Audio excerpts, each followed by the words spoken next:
It's arguably the world's most renowned racetrack. From the get-go, they know I need to be on it. We knew the competition is going to be even harder now. You could feel the pressure. It was intense. I was pretty nervous. I reckon there's going to be a few surprises. It's not like any other track in the world. It's a scary track. The elevation changes are incredible. So many blind turns. If people miss their braking point, if people get scared at the wrong moment, you're straight into a wall. We're getting close to the final, and they knew someone is going home. They could sense it. This is the circuit where we're going to see people show us if they've got it or they haven't. It's a pressure cooker.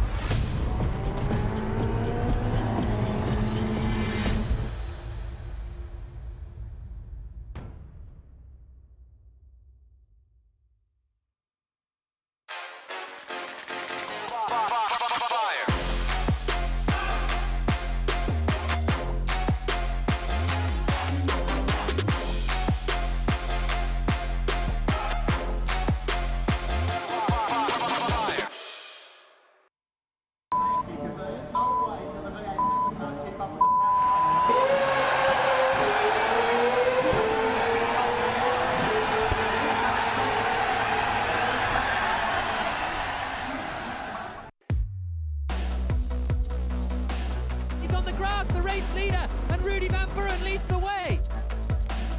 Ooh, they're going to overlap. Massive contact.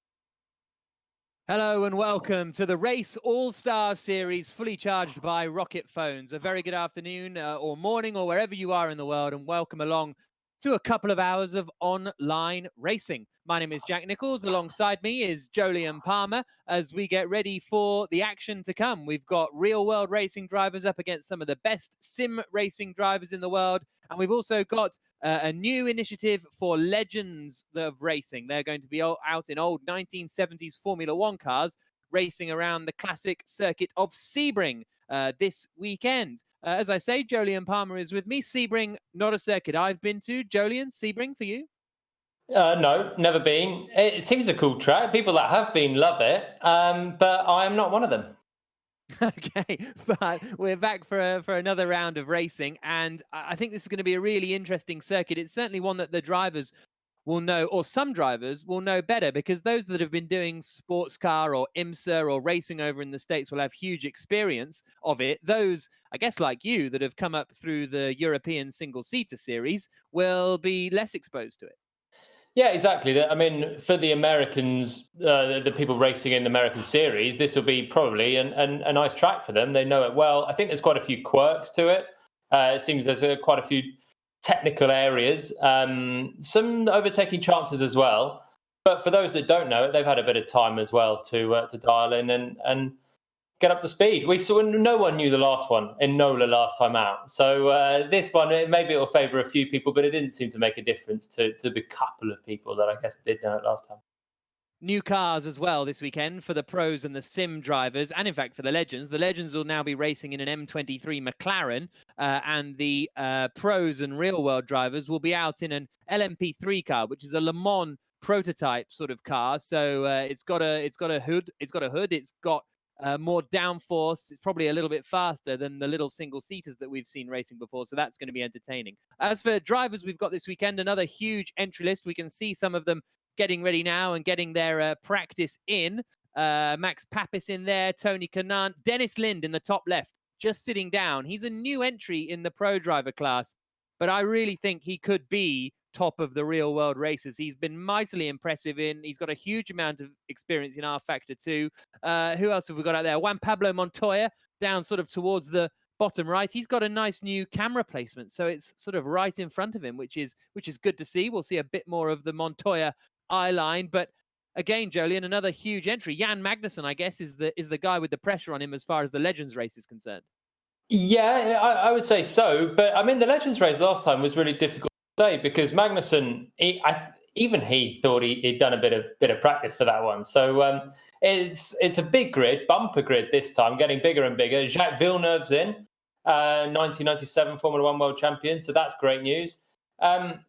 I guess Magnussen starts as the favourite because he won the normal race, i.e. not the reverse grid race last time. But when it was reverse grid, a lot of other people flew as well. They look good. So whoever can qualify at the front should have a good chance. And of course, the car's different. The McLaren M23, still an old school Formula One car, but quite different to the old Brabham. So we'll see how they handle that as well. Okay, we'll be checking in with the drivers throughout the race as it unfolds. Make sure you follow the-race.com on the internet. That's the website for all the news. At We Are The Race on Twitter and Instagram to keep across everything that's happening in the sim racing world and the real racing world as well once we get back underway with that. There's also a new podcast, the Race Esports podcast, where myself and Claire Cottingham will be bringing you reaction every week to what we've been seeing over the weekend. Last weekend we had Darren Turner and Bono Huis on. The weekend before we had Jimmy Broadbent and Dario Franchitti. So that's available on all wherever you get your podcasts, basically. So this is a look at the schedule that we have for today. Over the next couple of hours, we'll be starting off with the Legends Trophy. Then we'll have another Legends Trophy later on, which will be the reverse grid race, the 2 pro driver races, the sim driver race, the Jones Soda last chance qualifier, all finishing up with the All-Star Cup grand final a little bit later on this evening. And as far as the format is concerned, it's pretty much the same as last week. But if this is new to you, then we will have the top 5 in races 1 and 2, the pro driver races. They advance straight through to the final, along with the top 5 in the sim driver race. Then the remaining pro drivers all go into the Jones Soda last chance qualifier, where the top 5 will advance through to the All-Star Cup final, and that will be our 20 drivers that will battle it out for the win in what is the first week of a new championship. The All-Star Cup, now a championship run over the next 3 weekends. There's points up for grabs, 35 points for a race win, and so on, so forth, down the order.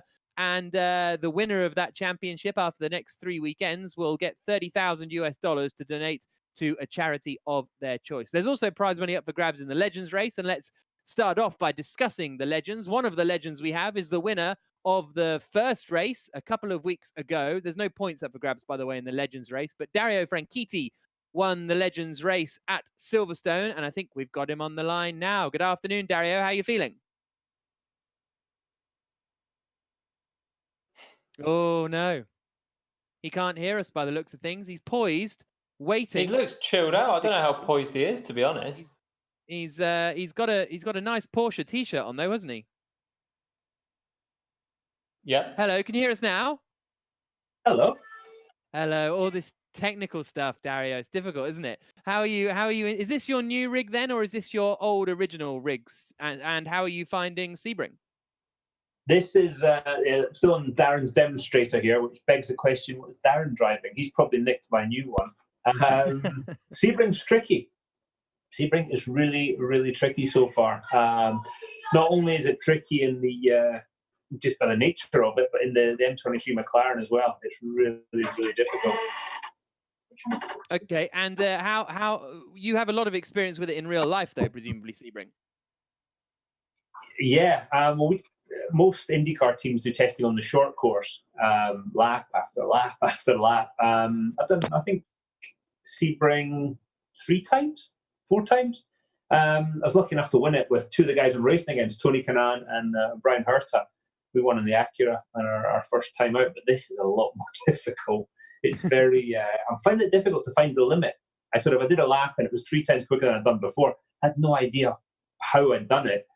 Consequently, when I'm running half a second slower, I don't know where to pick it up either. So it's been tricky. Half of the battle is actually just keeping the car on the track. It's so easy to step over the limit, both on braking and then right in the exit of the corner, it spins up and round you go. Okay, well, try not to do that in qualifying. Have fun. Thank you very much.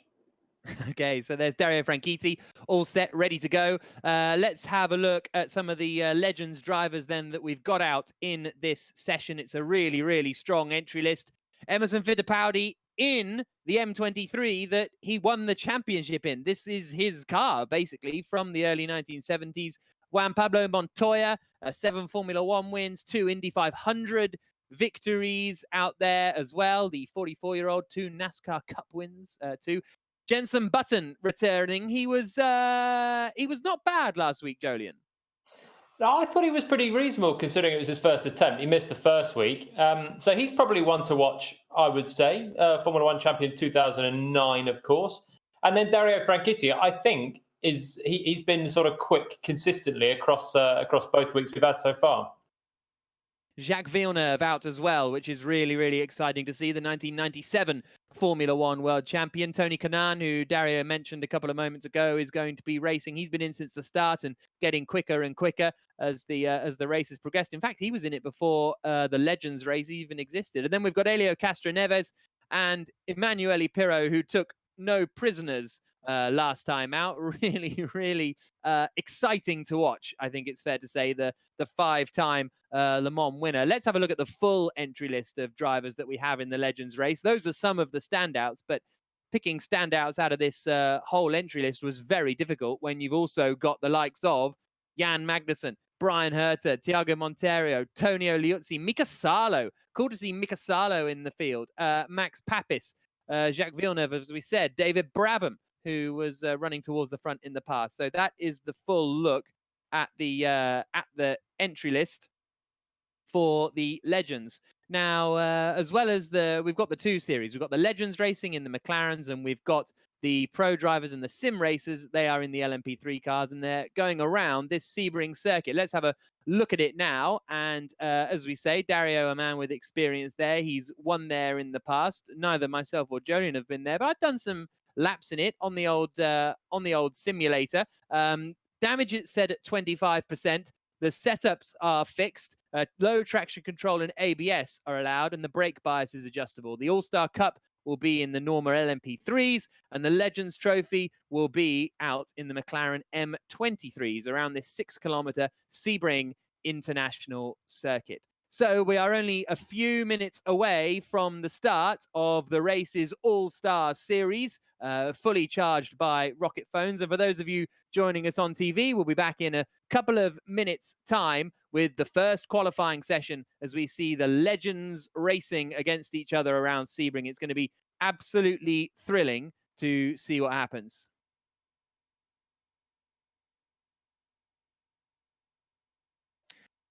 And for those of you still with us on the live stream, thank you very much for joining us here as well. And we can have a look at the lineups in the pro categories, races 1 and 2. First up, it's Group 1. We've got Jack Doohan out there. Richard Verschoor, Macau Grand Prix winner. So that's quite exciting to see him join the field.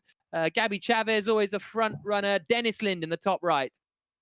I'm really seriously backing Dennis Lind here. Maybe I'm going a bit too all out on my backing of Dennis Lind, but I think he's got a real chance of comfortably being at the top of the real life races. In Group 2, we have another impressive field of drivers.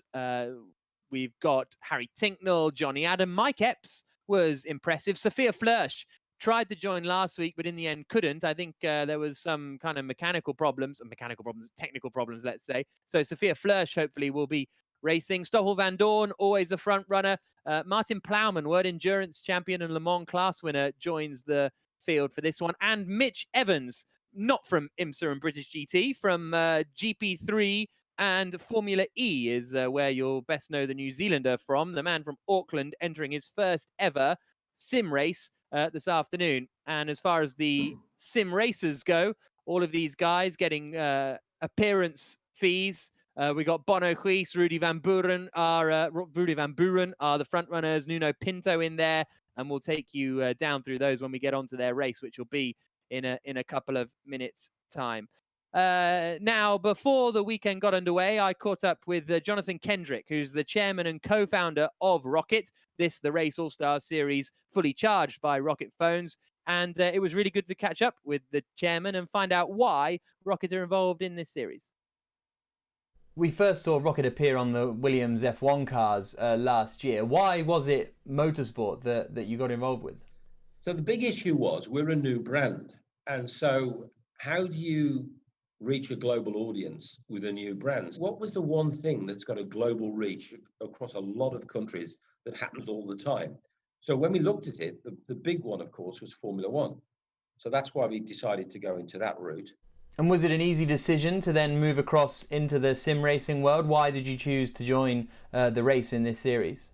We looked at it, we thought everybody's going on sims and simulator racing. So we decided let's keep racing and do the esports series. I'm really, really happy with that and looking to do more, actually, if there's more opportunities.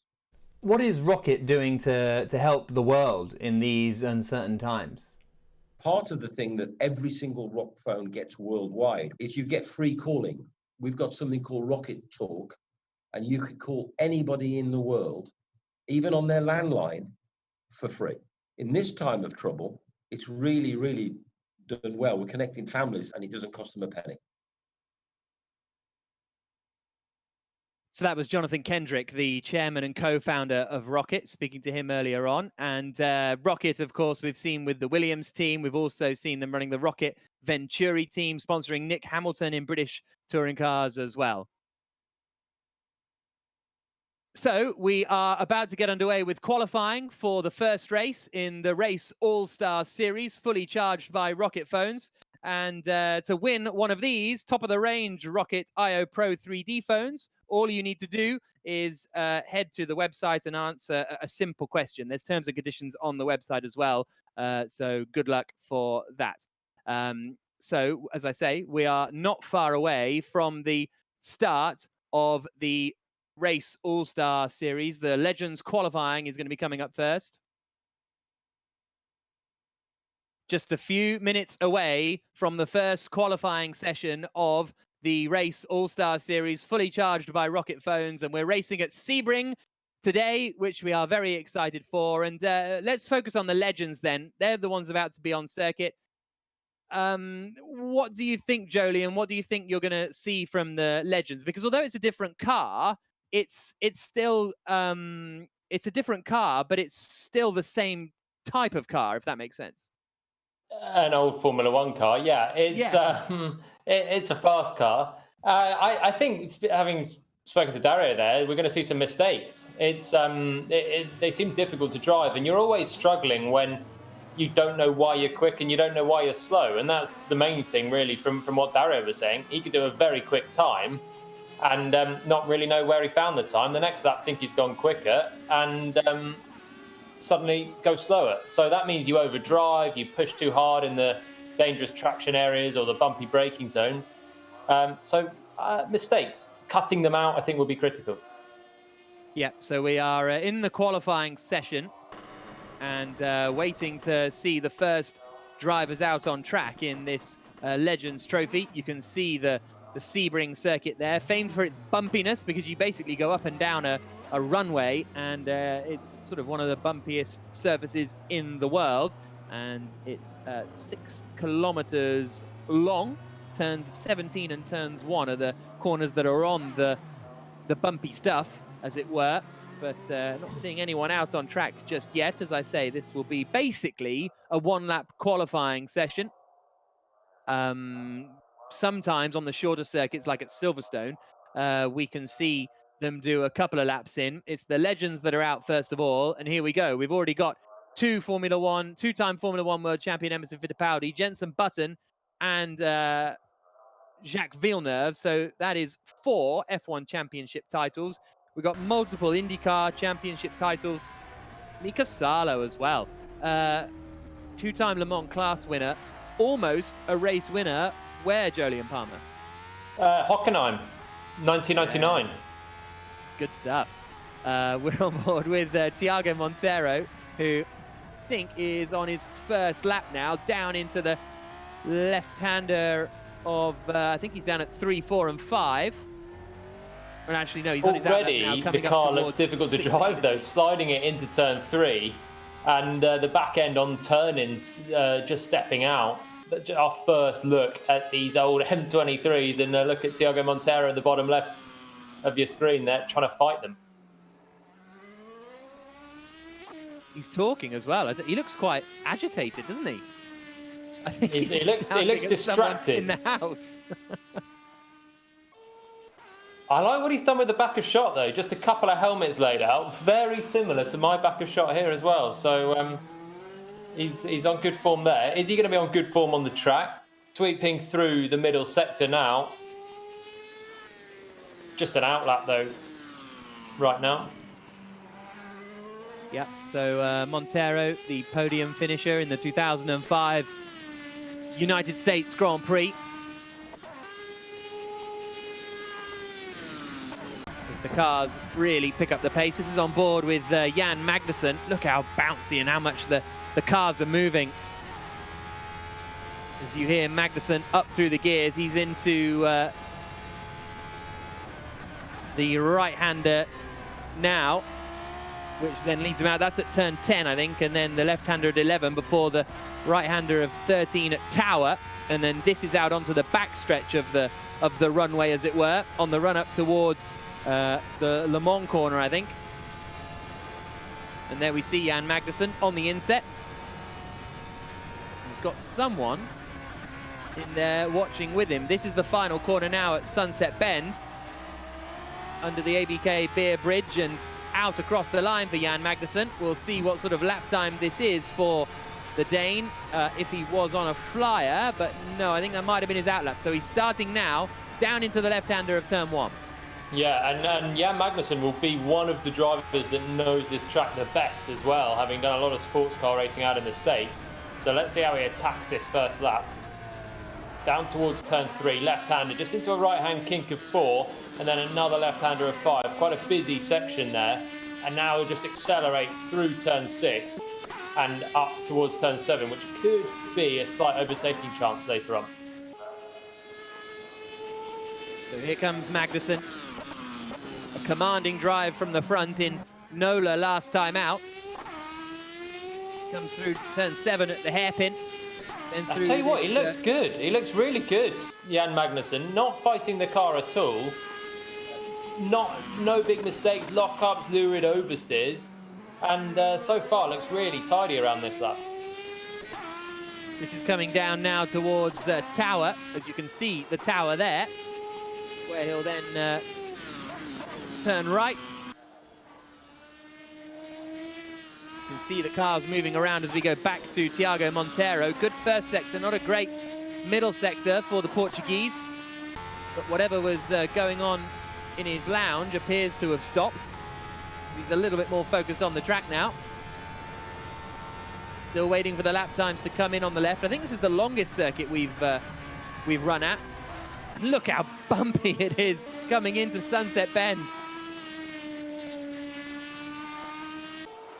Monteiro out across the line, and he does a 1 minute 57.920, but that's 2 seconds slower than Jenson Button. We're on board with Mika Salo now, former Ferrari driver in Formula 1, as well as many others, Tyrrell, Sauber, Leap to Mind, as he comes into Sunset Bend. Andy Priaulx, former World Touring Car champion, jumps into second. Pirro goes third, Montoya fourth, Jan Magnussen only fifth.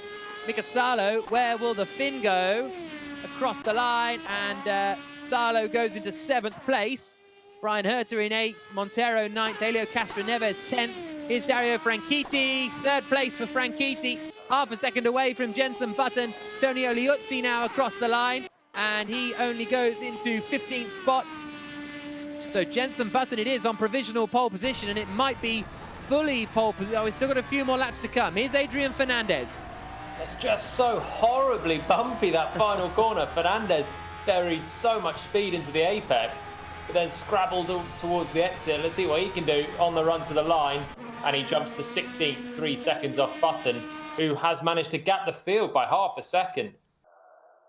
And I think Jacques Villeneuve hasn't got a lap in there. It looked as though he was on a lap at the moment, but not quite pulling it off. So Jenson Button on pole position for the Legends race that is coming up any moment now. And Jenson Button on pole position for the Legends race in his Brawn 2009 liveried car. Andy Priaulx alongside him on the front row. Then it's Dario Franchitti in third. And then we've got Juan Pablo Montoya in 5th place in a 1989 Tyrrell tribute livery. David Brabham is in 6th position. Jan Magnussen 7th. Mika Salo completes the top 8.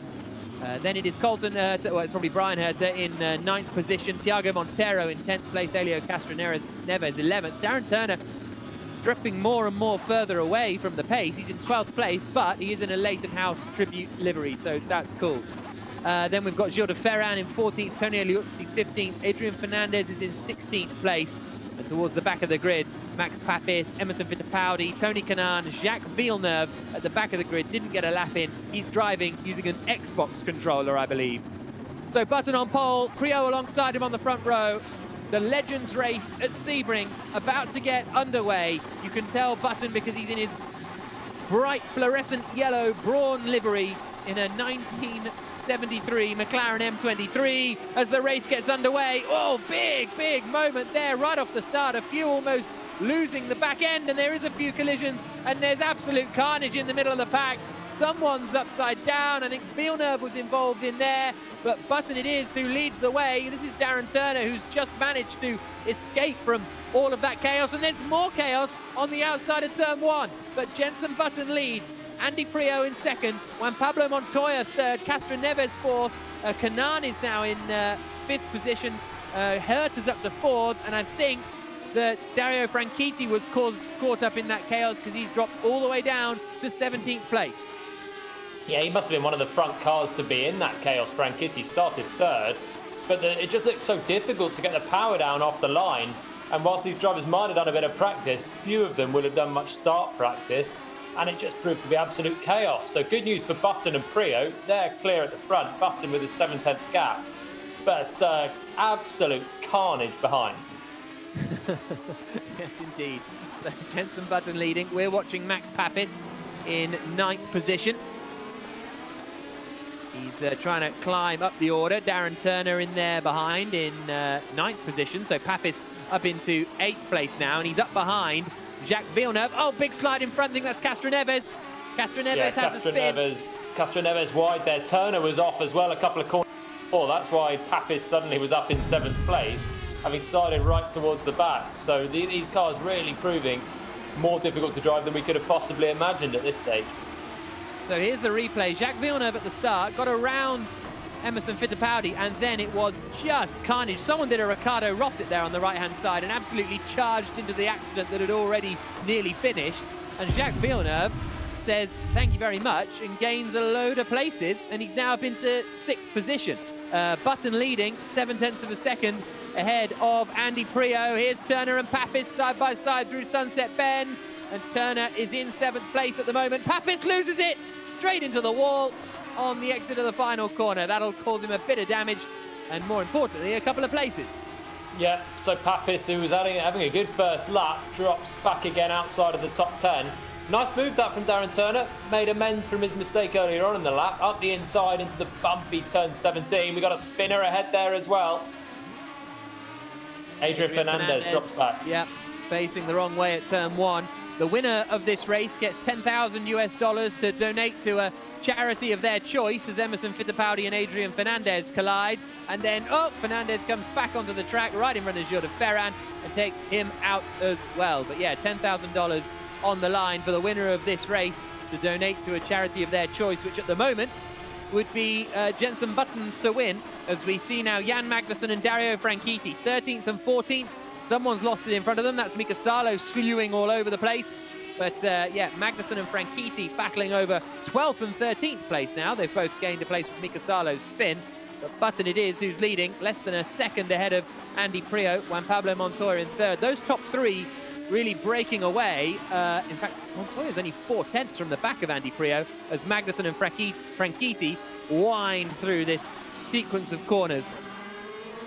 Tell you what, Montoya's doing a good job. He's actually running at the same pace as Button after pretty much the first turn. That's where he was, a second and a half back. He still is there, and Priaulx's coming back towards him. So any minute now, I think we'll see Montoya trying to attack the back of Andy Priaulx for second.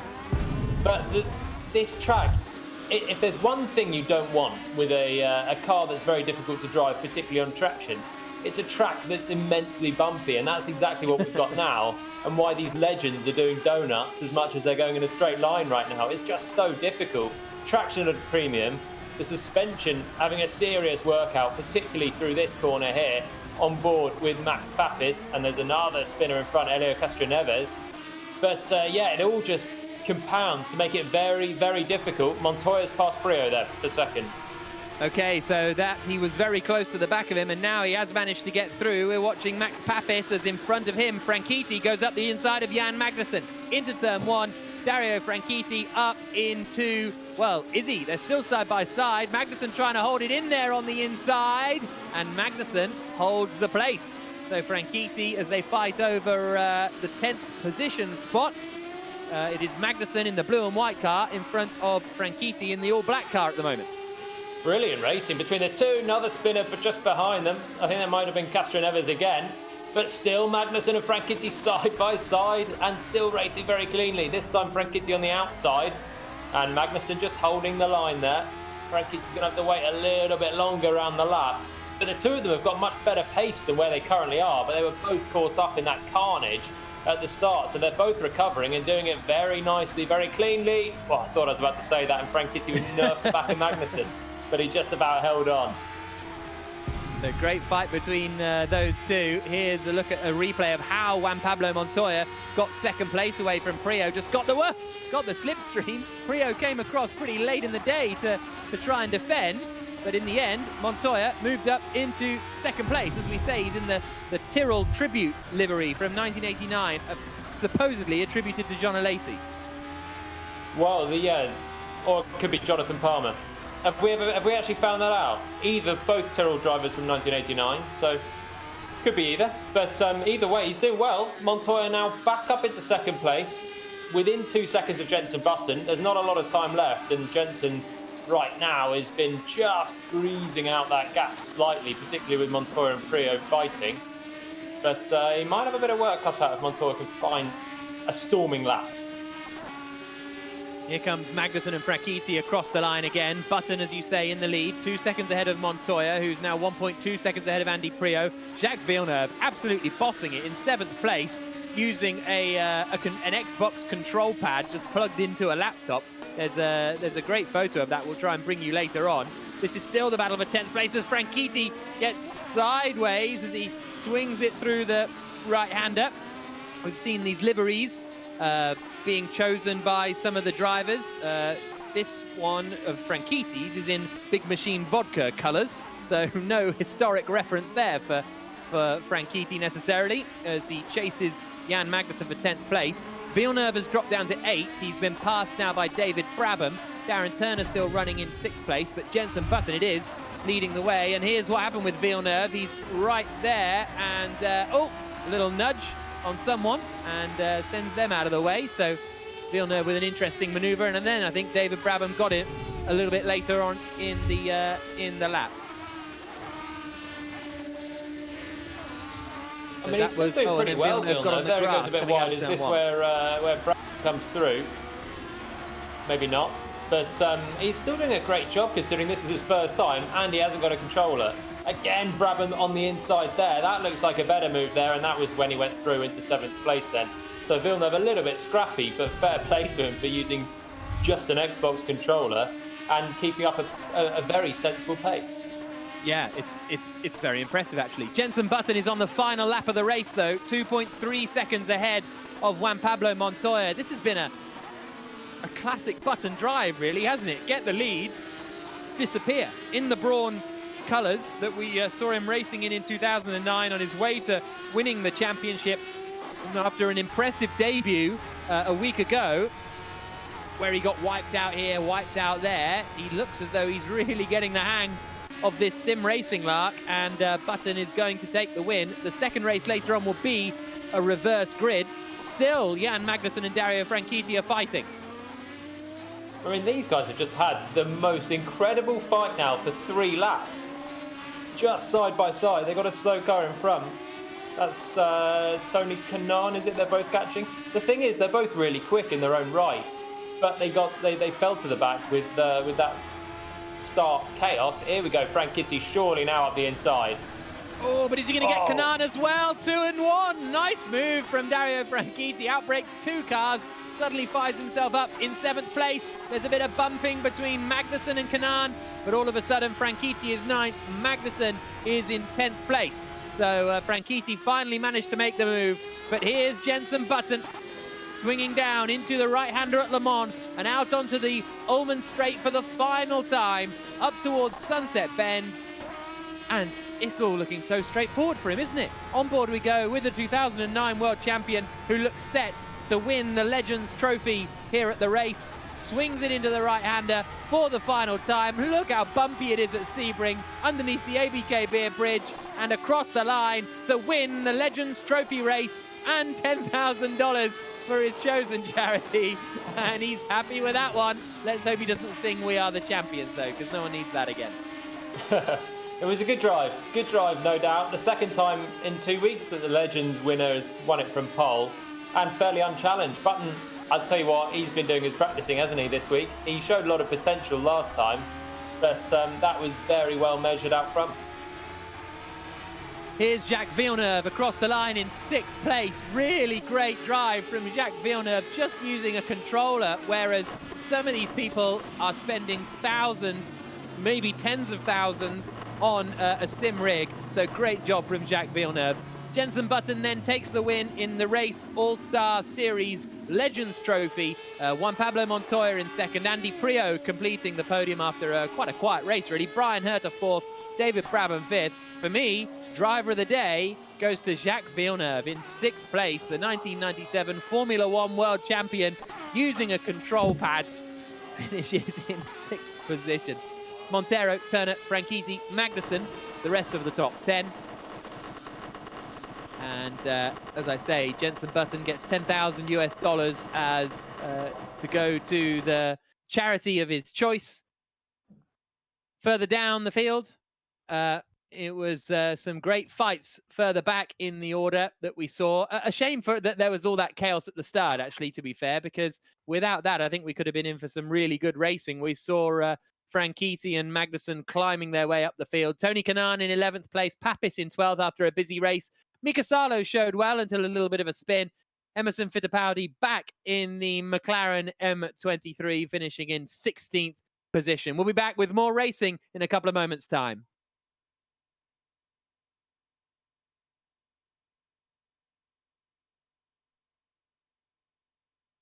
So for those of you still with us here on the internet stream, really, all of you loving Jacques Villeneuve on the YouTube chat, Antonio Alati saying Juan Pablo Montoya driver of the day for finishing a race. So that's a bit of shade there.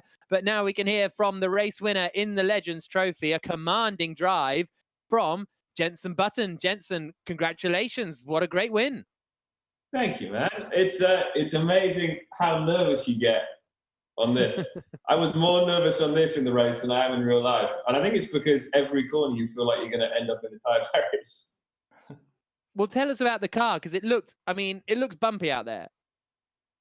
It is. And I know this is an old F1 car, but still, there's not a lot of suspension travel, more than the cars these days. But yeah, it's bouncing around so much turn one in the last corner. Even when you take it easy, you think you're going to end up in the barrier. So it's a fight, but it's fun, I guess.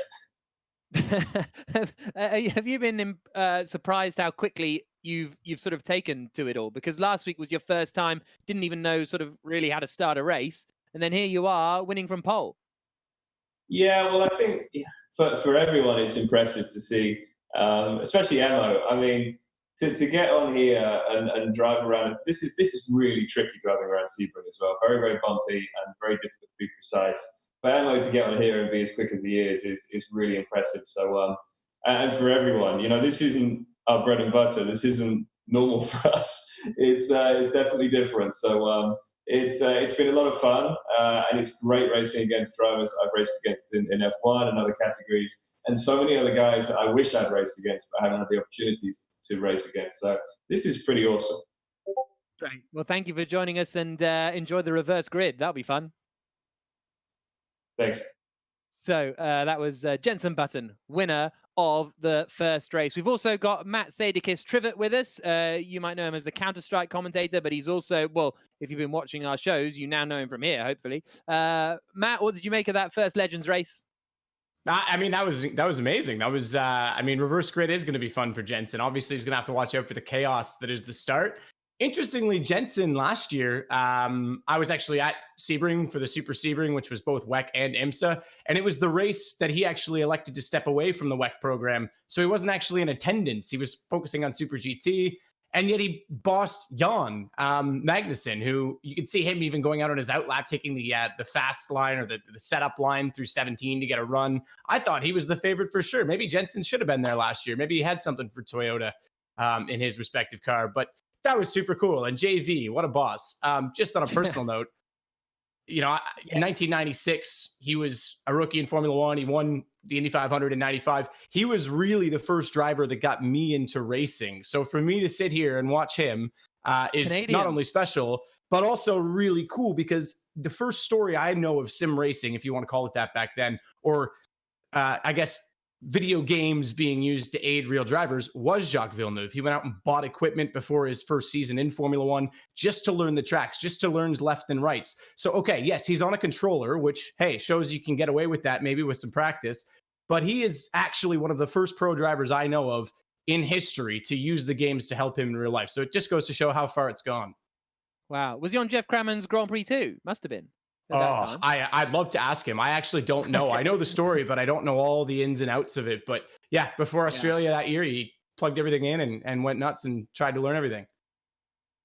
Well, welcome back to the Race All-Star Series, fully charged by Rocket Phones. We've got Jolyon Palmer alongside myself, Jack Nichols, and also Matt Trevitt from Matt Sadikis-Trivet there. So when people have nicknames, I get very confused. Matt, why are we running on R Factor 2 for this, as opposed to some of the other games that we see out there? Yeah, I mean, there's lots of great options, and I don't want to suggest that any is necessarily better than others. It depends on what you're after, and there's good experiences to be had with all of them. But in terms of what we're doing, and in terms of sort of the realism aspect to it, R Factor is very adaptable, and the mods and the people, the developers behind it, are very open to working with teams and projects such as the race for this particular all-star battle that we're doing in the Legends Cup. And you can get liveries in, you can adapt the tracks. They're all laser scanned, so they're super accurate, which is why we're seeing here at Sebring the bumps are such a factor. I mean, they are in real life. Like I said, I was there last year, and it's incredible how bumpy turn 1 and turn 17 are, and Jenson alluded to that. And in terms of the physics, I can't say this with 100% authority, but I will say the majority of Formula One teams, their simulators are actually based on R Factor Pro, which is the next level of the game that we're playing. You got to pay a little more premium to get into it. It's kind of exclusive, but it's a super, super accurate game. And although some people argue it's not as visually stunning, it offers everything else that you could possibly want. And the driving experience is second to none. Thank you for that, Matt. We'll be with Sadikis throughout the rest of the show. But as he says, we are here with these super realistic race cars, and now we are in Norma M30 LMP3s. Now, these are basically Le Mans prototype cars, not sort of full high power, going to win you the Le Mans 24-hour, but they are sort of sports cars more than the single-seaters that we've seen recently. So this is on board with Bruno Spengler, who is out in our first gang of professional racing drivers. We've got 2 groups of professional racing drivers, top 5 in each race, advance through to the final, and we've got 3.5 minutes left on the clock. This man, Dennis Lind, I'm putting my neck out and saying this is going to be a strong drive from Dennis Lind, because he was, well, he's just very, very impressive and a lot of experience. And look at that, he knows where the camera is, doesn't he? Yeah, and he's just about to launch into a flying lap, isn't he, as well? So he's pretty chilled out through sweeping into turn 17, and now he's going to launch into that flying lap. So Dennis Lind, that's who your money seems to be very heavily on right now. Yeah. He hasn't competed yet. This is his first time with us. I think Philipp Eng's in this heat, and he's been very strong as well. So we'll see. But interesting to see if Dennis Lind backs up your chat, because he looks good so far through the first few corners, and he seems very relaxed. Yeah, he's an experienced driver in R-Factor 2. He was comfortably the top of the professional drivers in the SRO GT charity race that happened a couple of weeks ago. So that's why my money's on him. He's a race winner in the what was the Blancpain GT Series, now the GT World Challenge for this season. And a lot of you now chatting on about Jeff Crammond's Grand Prix 2 on the chat. So that's great to see. This is Tom Dillman. What a game.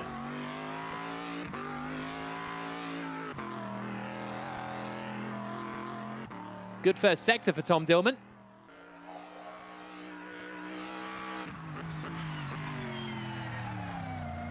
Cars sound great as well, actually, don't they, these?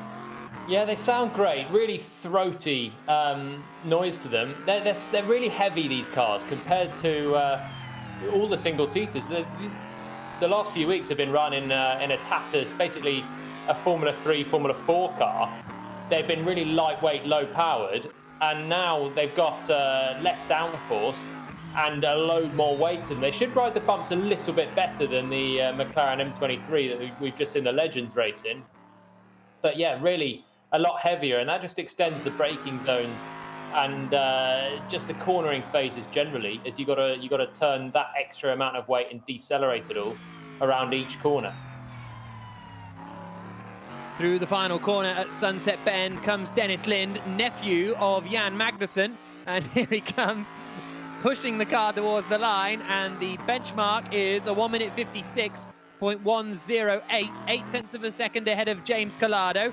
Here now is Philipp Eng across the line, and Eng goes second, just saying, about 0.3 of a second away from Dennis Lind. Here comes Esteban Gutierrez, the former Formula 1 driver, out across the line. Tom Dillman is third, Spengler fourth, Gutierrez goes only into 9th place. Gabby Chavez slots into 4th place. Here we've got James Pull coming around the final. Well, he's just coming through the right-hander now at Le Mans and out onto the Ullman Straight towards Sunset Bend. But it's Lind on provisional pole position at the moment with 25 seconds left on the clock.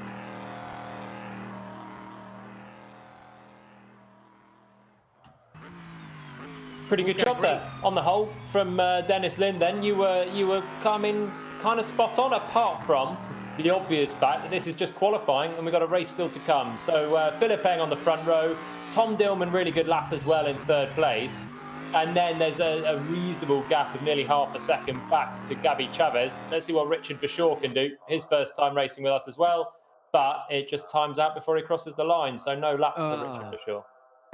Well, at some point I want to say for sure it's Richard Verschoor, but that wasn't the time to do it, I don't think. The Macau Grand Prix winner. Here's the grid then. Dennis Lind on pole position for the first pro race. Then we've got Bruno Spengler lining up in 5th place. It's going to be second on the grid for Philipp Eng. James Calado in 6th place. So that's a big improvement actually for James Calado. He's managed to climb up the order from last week. Gutierrez in 9th place, Wolfgang Reip in 10th, James Pull in 11th, Archie Hamilton is in 12th spot. This is going to be a really fun race actually. These are great cars on R-Factor 2. Matt Griffin is 13th. We've got Ronnie Bramer in 14th position. Michael Benyet here. The racer starts in 15th position. And then we've got Richard Verschoor in 17th and Lachlan Di Francesco in 18th position. So, wait for the race to get underway. Dennis Lind on pole position in the red car. Alongside him on the front row is Philipp Eng. The revs begin to rise, this 4-lap race. Watch the man on the right to wave the green flag. There we go. Good start from Lind. Really good start from Gabby Chavez. Immediately tries to pull to the inside. Oh, there's going to be a squeeze there. They just about make it through. Dennis Lind now covers the inside line onto the brakes into the quick left-hander at turn 1. Someone's gone very wide. I think that was Philipp Eng. A few running wide, a few spinning. Someone's having a massive shunt at the back there, but Lind it is who's got away in front. There's contact. Gabby Chavez is nudged out wide. So Lind and Eng still first and second, Spengler third, Dillman fourth, and Matt Griffin has just been collected a rejoining car there. So Lind, Eng, Spengler, Dillman, Chavez, the top 5. Yeah, perfect start there from Dennis Lind. Similar to Jenson Button, nice and clean out the front, and he's got a gap to Philipp Eng, who went walkies at turn 1 right around the outside, but just about managed to hang on from Spengler. And I think it was Spengler that just nudged the back of Chavez, either Spengler or Dillman, and Chavez then was sent a little bit wide down at turn 3. So that's knocked him down only to 5th place, not too bad. And remember, in this one, the crucial thing is the top 5 will qualify for the final later on. Yes, indeed. Philipp Eng in second place there. That's who we're seeing Bruno Spengler on the inset in the bottom left. Then behind them, it is Tom Dillman, Chavez, Gutierrez, Smith, Collado, and Ben Yahia and Archie Hamilton. Those top 10 are pretty much still all in the same kind of race. Then there's a bit of a gap back to all the drivers that had a collision in the early stages. We're on board now with Bruno Spengler in third position, trying to chase down Philipp Eng in front as we are onto the Ullman Straight down towards Sunset Bend at the end of the first lap. Lind is 1.1 seconds ahead of the rest of the field. Yeah, so Lind looking comfortable. The pole man has got that bit of a gap, and we're 1/4 of the way through the race, coming through the final corner now to start lap 2 of 4. Bruno Spengler looking good here. He's got a nice gap behind to Tom Dillman. That was looking back from Philipp Eng in second place. So Bruno Spengler made his name racing in DTM for a very long time. And that's a car with a bit more grunt than these LMP3 Le Mans prototype cars. But they're heavy as well, and there's more similarity. Philipp Eng as well. I raced against him in single-seaters back in the day. But he's also come through Porsche and used to racing these heavier cars. There we can see James Collado in the bottom left. He's in 8th position up behind Bradley Smith. Their battle is over 7th position at the moment. And Lind it is out in front, just under a second ahead of Philipp Eng. Bradley Smith goes in a little bit deep into the hairpin. That could give Collado an opportunity. Great to see all these very different, very unique liveries this weekend. And that's another place where the race All-Star Series fully charged by Rocket Phones is giving us a little bit more each time. Actually some really cool liveries. This is my frustration often with sim racing, is you end up with liveries that seem to be better than anything in real life motorsport. But anyway, Dennis Lind leading 1.3 seconds ahead of Eng, but this is basically the queue behind the yellow car is Gabby Chavez, and then the blue car of Bradley Smith, and then the orange and blue car, the sort of golf colours of James Collado in 8th place. This is the closest battle on the circuit at the moment as they swing through the right, the left, and then the right again out onto the back straight. And Chavez isn't too far behind former F1 driver Esteban Gutierrez either. So Gutierrez in 5th. That is the holy grail. That's where all these guys outside of the top 5 need to get to. The green and yellow car that turns into turn 17 now.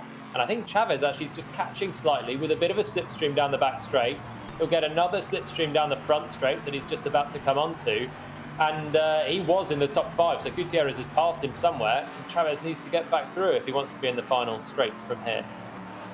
Yep, and it's all about getting in that top 5 to advance through to the final, and there are championship points on offer in the final as well, and there's a few on offer actually in the last chance qualifier, but we'll speak more about that at the time.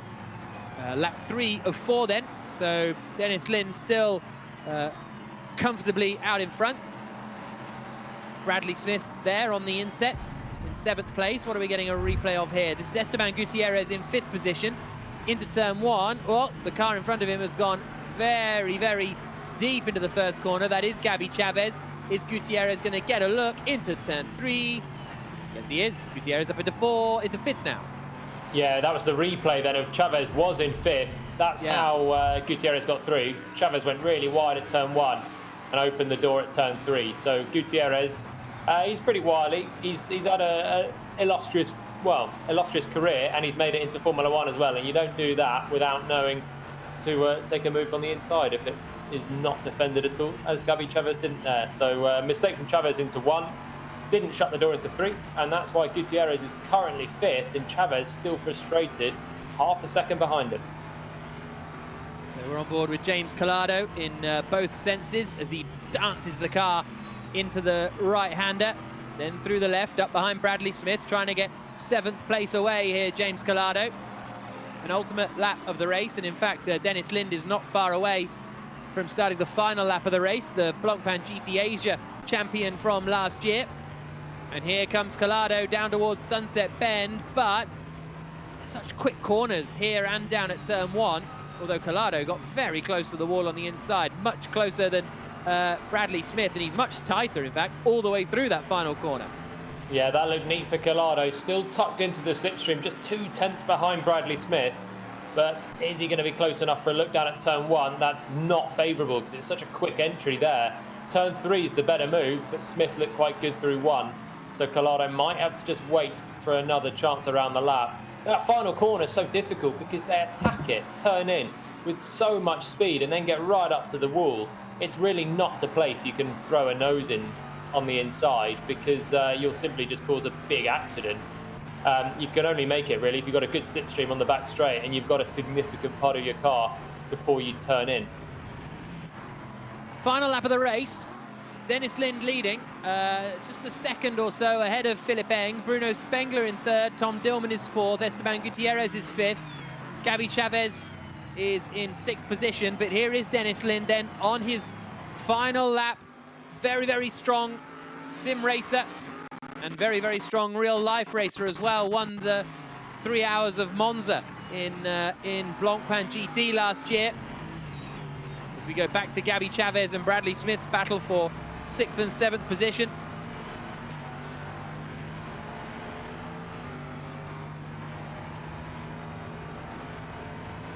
I think Smith and Calado are going to make much progress here. That's Gabi Chavez in the bottom left that you're seeing. And Calado all over the curbs on the Gutierrez as well. So Gutierrez will go through 5, and that almost was your top 5 all in shot. Here comes Dennis Lind up to the final corner, looking almost certain to win this race.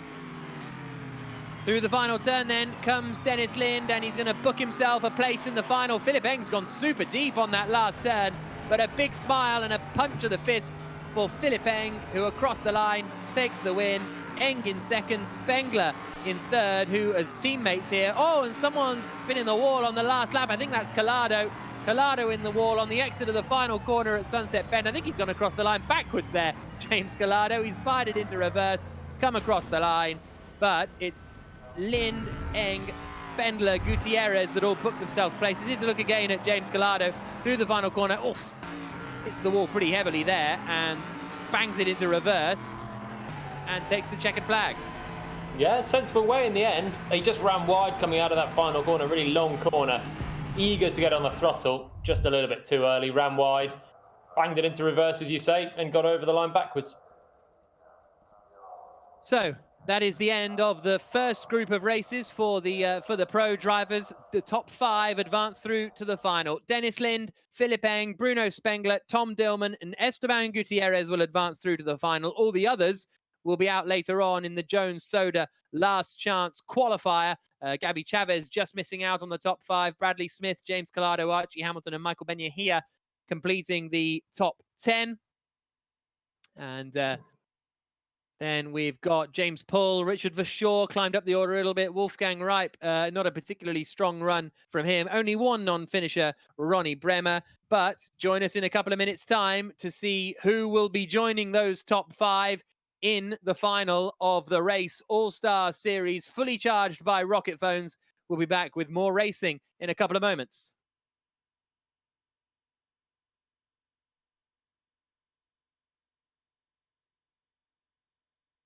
So Dennis Lind is the winner in that race, just ahead of Philipp Eng. Interested to see what they can do in the final now, because they weren't that close together on the track, and there wasn't that much up for grabs, was there? You've just got to get in that top 5. Yeah, exactly. They didn't need to risk it at all there. The top 5, by the time Chavez went wide and Gutierrez came through, they were fairly untroubled, actually. Gutierrez dealt with a bit of pressure in 5th place. But yeah, Lind and Eng, similar pace actually after the first lap. But again, they didn't need to take any big risk. They're through to the final, and we'll have to wait and see what they can do there. The battle goes on. Yeah, let's check in with Dennis Lin, shall we? His first race in the Race All-Star Series, and he's stuck it on pole and then won. So this is a bit easy, isn't it, Dennis? No, it's not easy at all. I was very nervous before the race because I know a few of the guys that I speak with in the sim racing community has put on quite a lot of money on bets. So it was quite a lot of pressure on me not to pushing really, really hard. I made a small mistake on the last lap, and I could just feel the chills coming down my back. So yeah, it was cool. How much have you been helping out Jan Magnussen? Because he's your uncle, right? Yeah, I haven't had time at all to help him. So Really? I don't know how his race went because I was pushing quite hard on my own. But we had a fun race last week together with Jan at Sebring. But that's the only time we've had time to run together. And you're obviously a real life racer in SRO GT races, but you've got a lot of experience in sim racing. I do have a bit. Been sim racing pretty much since I was a little child, and now I channeled into real racing and in the factory program with Lamborghini. So I'm quite privileged in the way where I'm at right now. Cool. Well, thank you very much for joining us, Dennis. Best of luck for the final. Thank you. Thank you. Let's check in with Matt then. Matt, how did you enjoy that race? Quite quiet up at the front, but we're sort of used to that now in the early sort of qualification races. Yeah, absolutely. Lind, by the way, yeah, he's Mr. Sim. That guy's done everything. You could see he was wearing his Singularity jersey, which is an esports organization that adapted a sim team, and they brought him in to manage it because he knows so much about both the real racing side and the esports side, and similar to sort of Torqued Esports or Ideas in Cars, which do a lot of stuff with the race. He is going to be one to watch in terms of the real drivers this week. I think he could finish the best, but Eng and Spangler finished nose to stern, just as they did in the iRace a few weeks ago for IMSA on the same circuit at Sebring. They were in the M8s, which actually Bruno obviously raced there last year for the WEC race. So kind of cool to see them battling it out as BMW teammates, and also on the track here this week and qualified comfortably. I do love that we're in these Le Mans prototypes now. I think it suits this circuit. I mean, anyone who's watched Ford versus Ferrari knows that this is a classic sports car circuit, and Le Mans prototypes are very much an adaptation and an evolution of that. And the bumps, the power, the grunt, it's still a downforce car. It's not hugely powerful, but it's a little more heavy. It's a lot more to manage. And I think it's going to really put a lot more emphasis on driver skill. And we're seeing more and more of these real drivers get quicker and quicker as time goes on. And they're all in this situation. We're all in this situation together, and they're putting more time in on the sim. Great. Thank you very much, Matt. So we will be getting underway with the next part of qualifying in just a couple of moments' time. Just a few minutes away then from the second group of drivers here at the Race All-Star Series, fully charged by Rocket Phones. We've just seen the first group of pro drivers race. Dennis Lin from pole position taking the win ahead of Philipp Eng and Bruno Spengler. Next up, we've got our second group of professional real-world drivers that are going to take to the track. Some big names in this include Stoffel Van Dorn, who's always a front runner, Mike Epps as well, who was very impressive last time out. I think he finished best of the real world racers a week ago. And there are championship points on the line for the first time. This is the start of a 3-week championship, at the end of which $30,000 will be given to the champion to donate to a charity of their choice. My name is Jack Nichols. I'm joined by Jolyon Palmer as we look, Jolyon, at the next batch of cars on track. Sebastian Priaulx out first of all, son of Andy Priaulx. Yep, so here we go then. Heat 2, qualifying underway, 30 seconds in. I agree with you. I think Mike Epps was really, really strong last time. Stoffel Van Dorn's always successfully got through to the final as well. So I think the two of them are probably our two to look out for, particularly in this heat. But as always, quite a few newcomers as well, and difficult to read. Very different track, very different car. So it could upset the form book slightly. Now, I've just remembered that I was sent a a clip of how to say Job van Uytert's name, and I've forgot to listen to it before this commentary. So I will try and find that. But anyway, here is Job out on his lap. Currently, well, no one set a lap time yet. We've also got, I think, Sophia Flörsch out in this session, which will be cool to see. And we're on board with Sophia Flörsch now. That's not her in the end set, obviously, but warming her tyres a little bit. Former Formula 3 racer. Ginetta Junior. Race winner. No, not champion. Race winner. Ginetta Race Junior. winner, for sure. Yeah, German Formula 4 front runner as well. So Sophia Flörsch due to race in Formula 3 this year, the old GP3. But, well, hopefully still will race when we get underway with the proper racing season. But here we go for Flörsch's debut in the Race All-Star Battle. Through the final corner, launching into a flying lap. Let's see what she can do.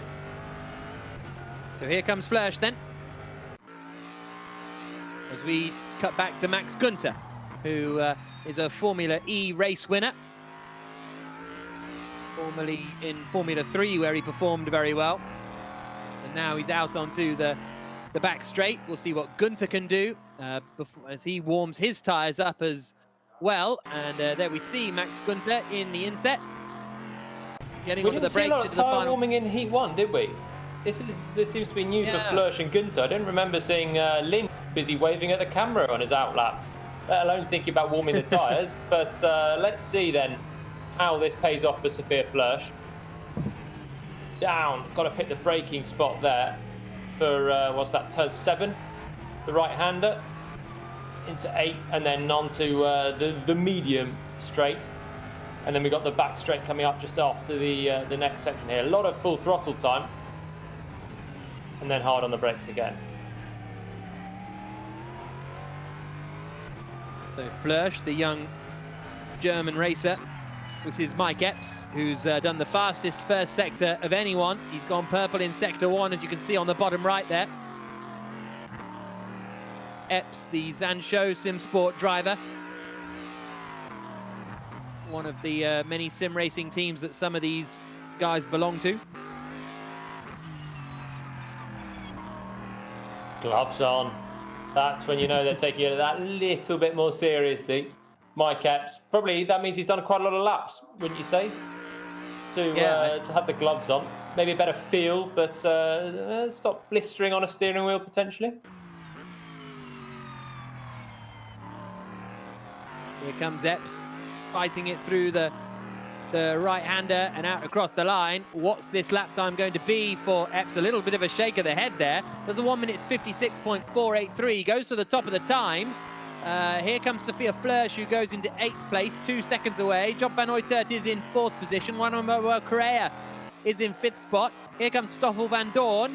Can Van Dorn get near the front? He goes pole. A 1 minute 56.438 for Stoffel Van Dorn. Now here's Max Günther. 30 seconds left on the clock. What can Günther do? Van Dorn on provisional pole at the moment, but only by 0.5 of a second. Günther's sectors don't look all that great, so it looks like Van Dorn might have done enough. Found a heat in the final sector. Here he goes through the final corner and out towards the line. So far, Van Dorn on pole just from Mike Epps. He wasn't chuffed with his lap, and Günther crosses the line and goes 6th. So that puts him in the mix, but still over a second away from Van Dorn. And it was Van Dorn and Epps who had a really good fight last week for best of the pro drivers. So they're continuing it straight away here. So very strong performance from Stoffel Van Dorn. We're in the second group of pro drivers then, about to get out onto the circuit in a couple of moments' time. And this 4-lap race is about to begin. The top 5 advance straight through to the final. Stoffel Van Dorn on pole position. Mike Epps alongside him on the front row of the grid. Yifei starts in 3rd position ahead of Ed Jones. Then we've got in 4th spot, 5th, Job van Uytert. Max Günther is in 6th position. Harry Tinknell in 7th, just ahead of Juan Manuel Correa, who completes the top 8. The 9th spot is Charlie Eastwood. Maxime Martin completing the top 10. Then we've got Kevin Hansen, usually out in a rallycross car. Now he's out in this Le Mans prototype car. He's in 11th spot ahead of Nick de Vries. Mitch Evans, 13th on the grid in his first sim race, ahead of Devlin DeFrancesco. Sophia Flörsch is in 15th spot. Martin Plowman in 16th position. Jack Aitken, Johnny Adam and Sebastian Priaulx complete the 19 drivers as we get ready to get the race underway.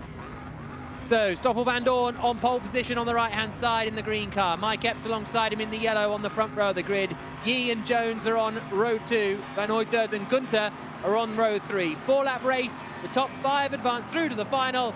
And away we go. Very good start from Mike Epps. Down towards turn 1. He's trying to pull alongside Stoffel Vandoorne. Can he go all the way around the outside into the first corner? No. Vandoorne holds the inside, holds the lead. Ed Jones is trying to get into 3rd place. Harry Ticknell's bouncing all over the grass. So is someone else a little bit further up the order, and they've rejoined at huge pace and then ended up in the wall. So I'm not sure who that is, having an absolute chaos of a time. I think it might be Job Van Uytert, who appears to have gone mad. Oh, bit of a slide there. Someone getting a hit. That was Juan Manuel Correa in the green car. But Vandoorne out in front, Epps in 2nd, Yi in 3rd, Gunther 4th, Charlie Eastwood in 5th. Yeah, Gunther's up to 3rd as well now. So good stuff from Max Gunther. There's a spinner. It's Mike Epps. Mike Epps has spun. So Mike Epps from the front of the order spins out and drops all the way down to 7th position. So maybe a bit of contact with Yi. We'll have to wait and see if we get a replay of that one. Now Maxime Martin is under pressure from Epps. Epps immediately through and back up into 6th position. And we're on lap 1 of 4.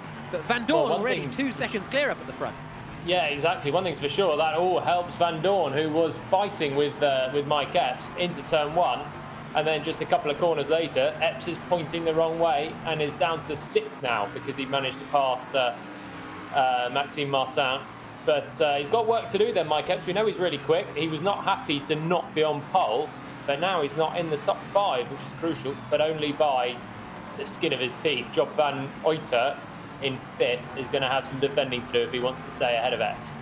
So Vandoorne leading the way. It's Yifei Yi in 2nd place, who is a 19-year-old Chinese racer, 2016 French Formula 4 champion. As we go on board with Maxime Martin, you can see him there in the bottom left. He's out wide. Ed Jones is up the inside.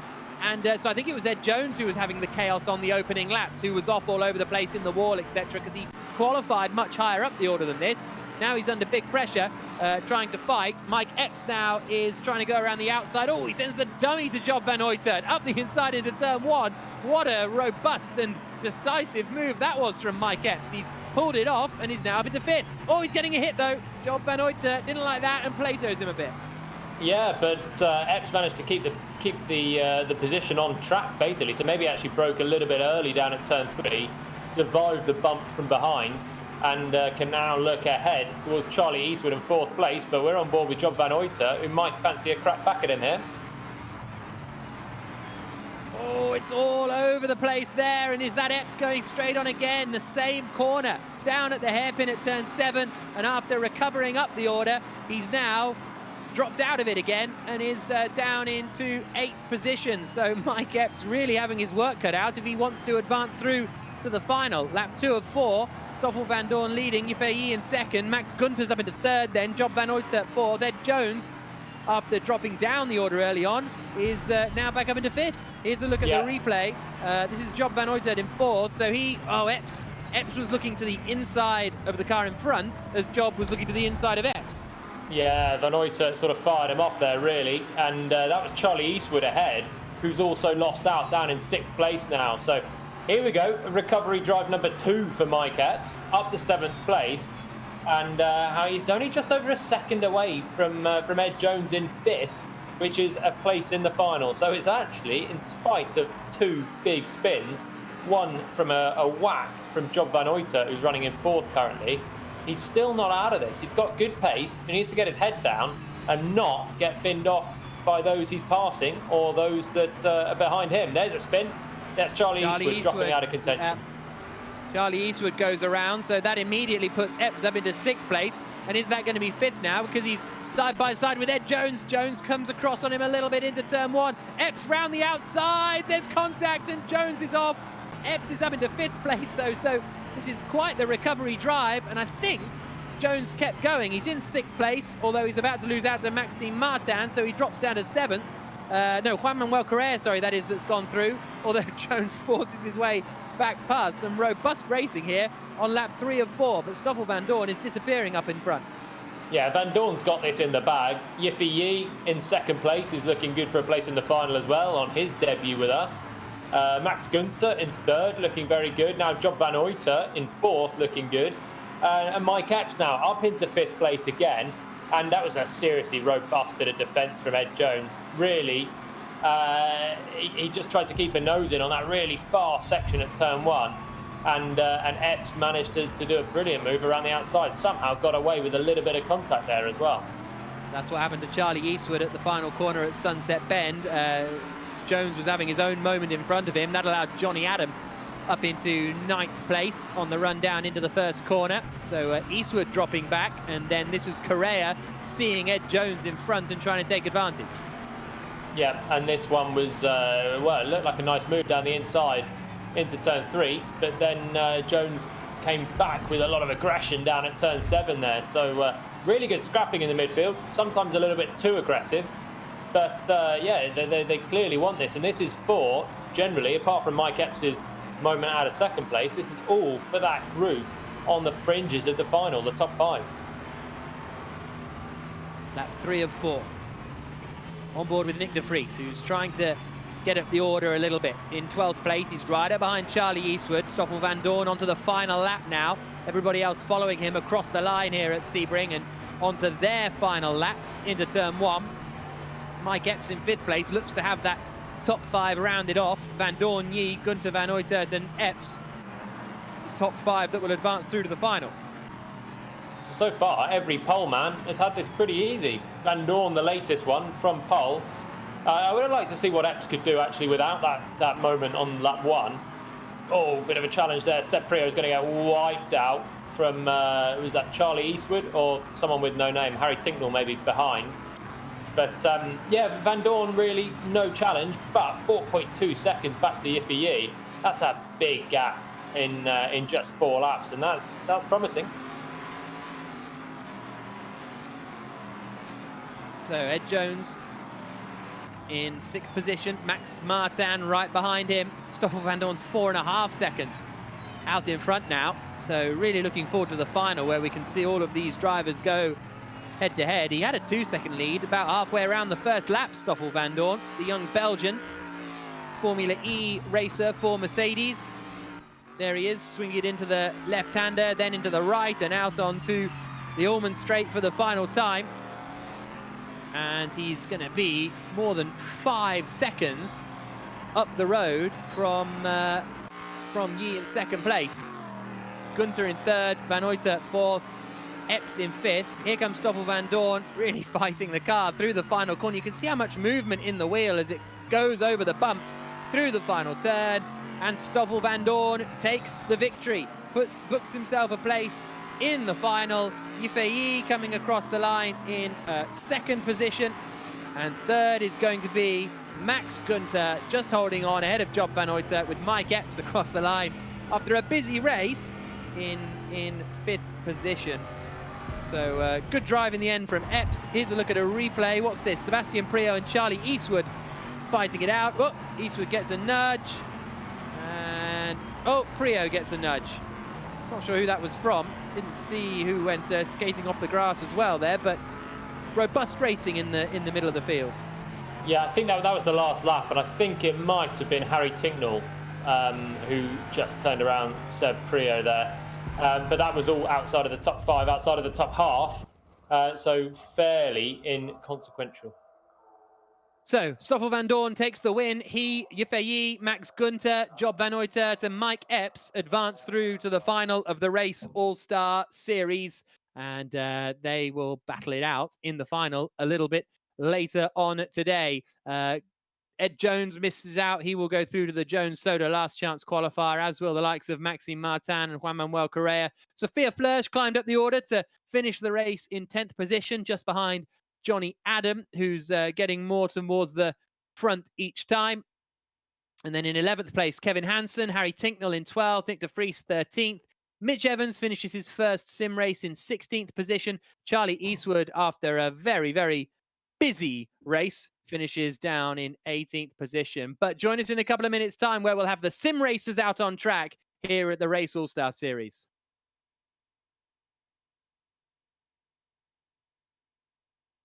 So next up, we've got sim races coming up. We've got the Jones Soda Last Chance qualifiers coming. We've got a Legends reverse grid, and we've got the grand final.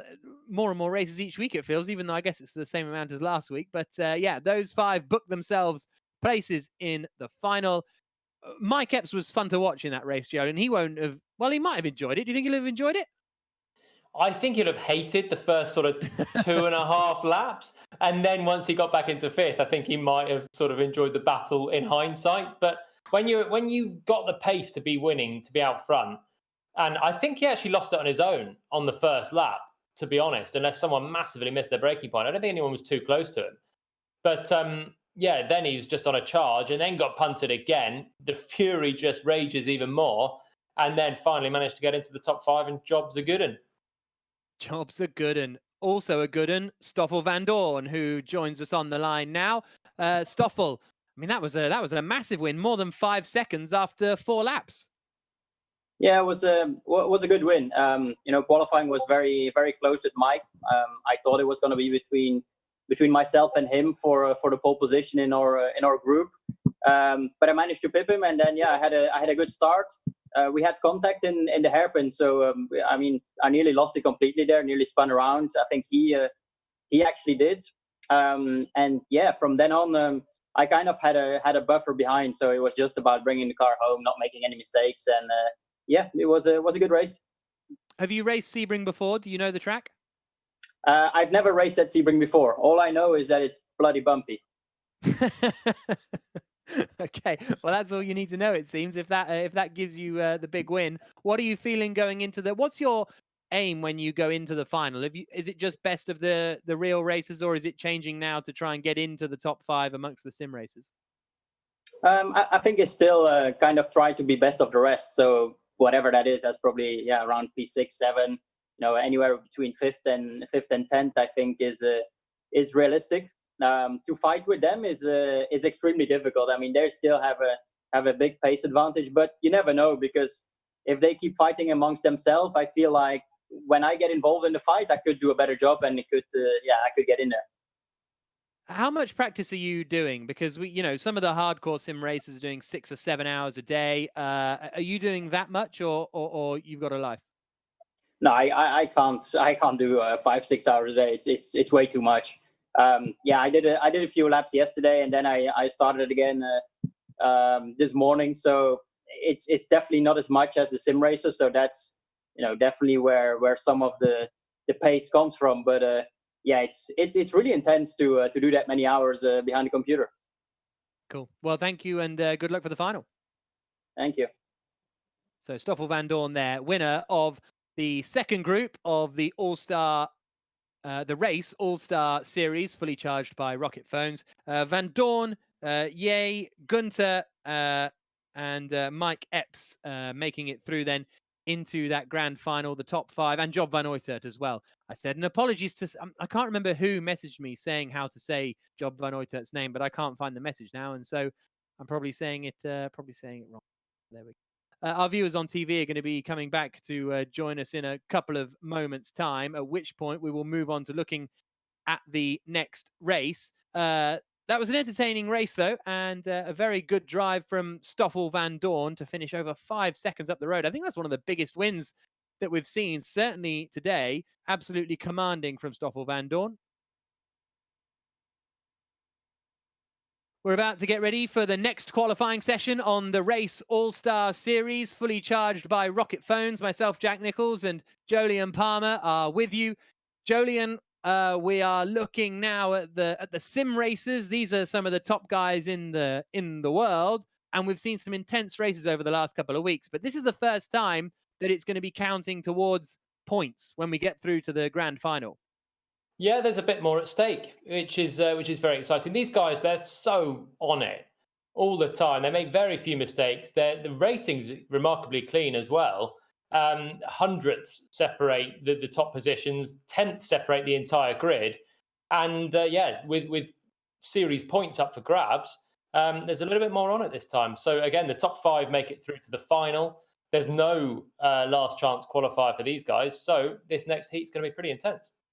Yeah, the last chance, the Jones Soda last chance qualifier is just for the real world racing drivers who don't make it through. It's only the top 5 sim racers that will advance, and then none of the others. But they all get an appearance fee just for showing up. They get paid money because the race believes that the actual sim racing world deserves as much recognition, because these are the guys that are right at the top of their game. We've got the likes of Bono Huis and Rudy Van Buren and Hanja Jofsky, who's very impressive. Nino Pinto has been strong in recent weeks. Peter Berliak, a front runner. James Baldwin as well. And you might notice that Baldwin and Van Buren are now in the sim racers group. In the early days, they were in the pro racers group, but they are now in with the sim racers. There's an interview with Bono Huis on the latest The Race Esports podcast as well. If you want to download that, it's available on all podcasting apps. And it was really interesting talking to him, and he confirmed that he prefers his name to be said Bono Huis. And here he is, out on track. Very impressive a couple of weeks ago, but last week was beaten, Jolyon, by Kevin Siggy. Yeah, I'm surprised you didn't mention Kevin Siggy before. For me, he's been the pace man across all weeks, all times. He actually only took his first final win last time out, but he's been always on pole, riding at the front. And finally got the first win last time. Different car, different track. I mean, a completely different car. I really can't emphasize how the driving style should change, and the feel of the car will change when you go from a very, very lightweight single-seater to a Le Mans prototype car like this. But all different. And look at Rudy Van Buren, another front runner, warming those tyres on the outlap. So here comes Rudy Van Buren into the right-hander. These guys will only get 1 lap of qualifying in, then the grid will be decided, and then the race will be getting underway pretty quickly, you have to say. And Van Buren weaving around on those tyres to try and get the temperature into them. As you say, we didn't see a huge amount of that in the single-seaters, but especially when you see the sim drivers doing it, it obviously means it's worthwhile. Maybe real racing drivers are doing it because they're just sort of used to it, whereas the sim racers, they know exactly to the degree that they want to get those tyres in before the lap starts. Yeah, and for those pro drivers that didn't make it through, they've got the Jones Soda last chance qualifier up next. If they're watching this, they will all be weaving like mad on the outlap. Always, you've got to be learning and seeing how basically the drivers that are doing better than you, how they're doing it. And these sim drivers we're expecting, be the benchmark once again. As Stoffel Van Dorn said, they do a lot more mileage than the pro drivers, and they pick up the tiniest of little tricks and tips. And whilst this is a new track, new car, they'll still be very dialed in, and you'd expect what they're doing is pretty much the absolute pace that this car can do around here. So here comes Hanja Jofsky through. We've got Matt Sadakis Trivet with us. Matt, we've sort of covered most of them, but who are you looking for most in this race out of the sim racers? There's lots of guys to look at. First and foremost, to touch on what Stoff said, it's absolutely true. I know it seems weird. A guy who raced in Formula One is saying, we're looking to be best of the rest against what we would call gamers. But there's guys like Jajovski who qualified on Sebring last year for the world's fastest gamer and GT Academy before that are taking these guys that we refer to as aliens because they have so much time and so much precision on these sims and putting them into real cars, and we're finding out they're every bit as fast, sometimes faster than a lot of their competition. So guys like Rudy Van Buren obviously has to be a favorite with how he's performed lately. Bono Huis obviously picked up a win 2 weeks ago, second last week. Kevin Siggy comes into mind. This is getting more and more competitive, and the fact that Baldwin and Van Buren are back into this class and this qualifier means that only 5 slots available. There's going to be someone, a big name, that's featured probably on the podium even in the last couple of weeks that may not make it through. Yeah, you're absolutely right. Here comes Yuri Kastorp then across the line, and we'll start to see what sort of lap times we have got as he does a 1 minute 56.058. Nikodem Wisniewski goes up into 3rd place. Can't see the tower yet. Rudy Van Buren across the line. I think that's only 7th for him. Here's Nuno Pinto. And here's the tower then. So it's Terzic who's on top. Jajovski in second. Wisniewski third. Simoncic in fourth. Kasdorp fifth. Huis in sixth. Van Buren seventh. And Siggy in eighth. So Huis, Van Buren and Siggy, the previous race winners, in 6th, 7th and 8th. The other race winners, Simoncic, in 4th position. So that's quite a mix-up, you have to say, with Alan Terzic out in front. Yep, we never thought that was going to happen, really. Those three that we were really talking about, Bono Huis, Rudy Van Buren and Kevin Siggy, all starting this race outside of the top 5. They've been perennial race-winning candidates for the first 4 weeks. But now they might not even make the final unless they can make up places, because remember, these guys don't get another chance after this heat. No. So Alan Terzic starts on pole position, the driver for the Singularity team, which is the same as Dennis Linz.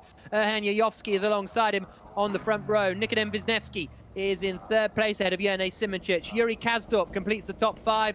Bono Huis in 6th position. Rudy Van Buren in 7th. Kevin Siggy in 8th. The last 3 race winners in 6th, 7th and 8th on the grid.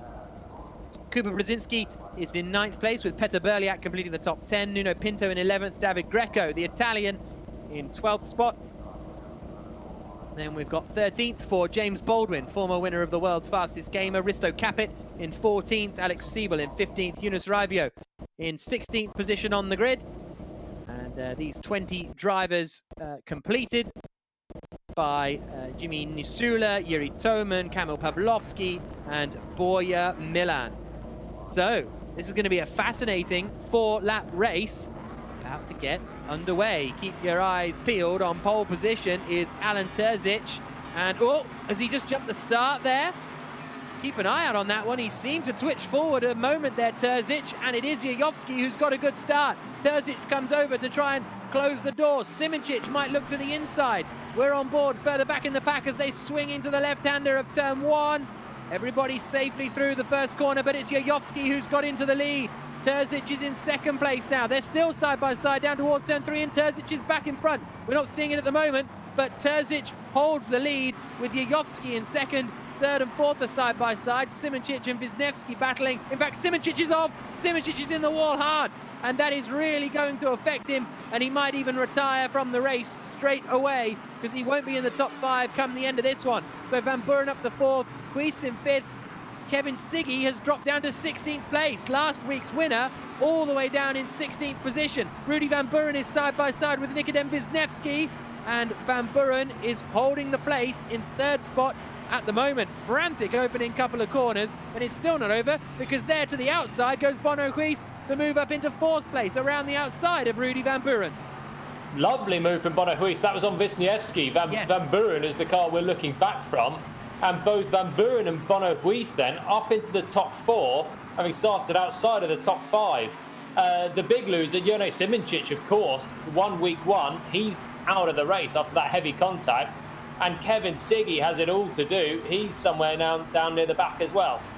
Risto Capit in all sorts of trouble, was running up in the top 10, but then had a bit of a moment and went all over the place. Alan Terzic, though it is, who is still leading the way, 0.4 of a second ahead of Erhan Jajovski in 2nd, Rudy Van Buren in 3rd. Now, what are we? So this is Alan Terzic. This was his start. So to the outside here, on the run down towards turn 1, comes Simoncic. Simoncic is further back, isn't he, in 3rd place that we're seeing there, but it was side by side throughout the first couple of corners for the lead. Yeah, that was Simoncic just behind the top 2. Simoncic is about to get fired off here, and if we stay with it, we might see exactly what happened there, but there he goes, a little bit wide there, and now he's dropping down, and there he just gets a clunk from, is that Bono Huis coming through? Rudy Van Buren. And Simoncic. Yeah, Simoncic ran out of road, and we've got more contact now, and I think that's Kevin Siggy in the orange car.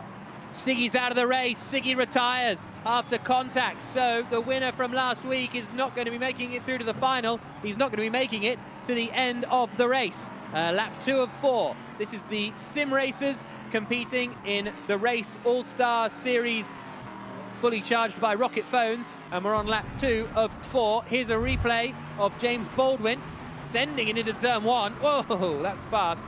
And he's clipped the car in front, then he's been clipped again, and there is Kevin Siggy getting involved in that big incident down at the first corner.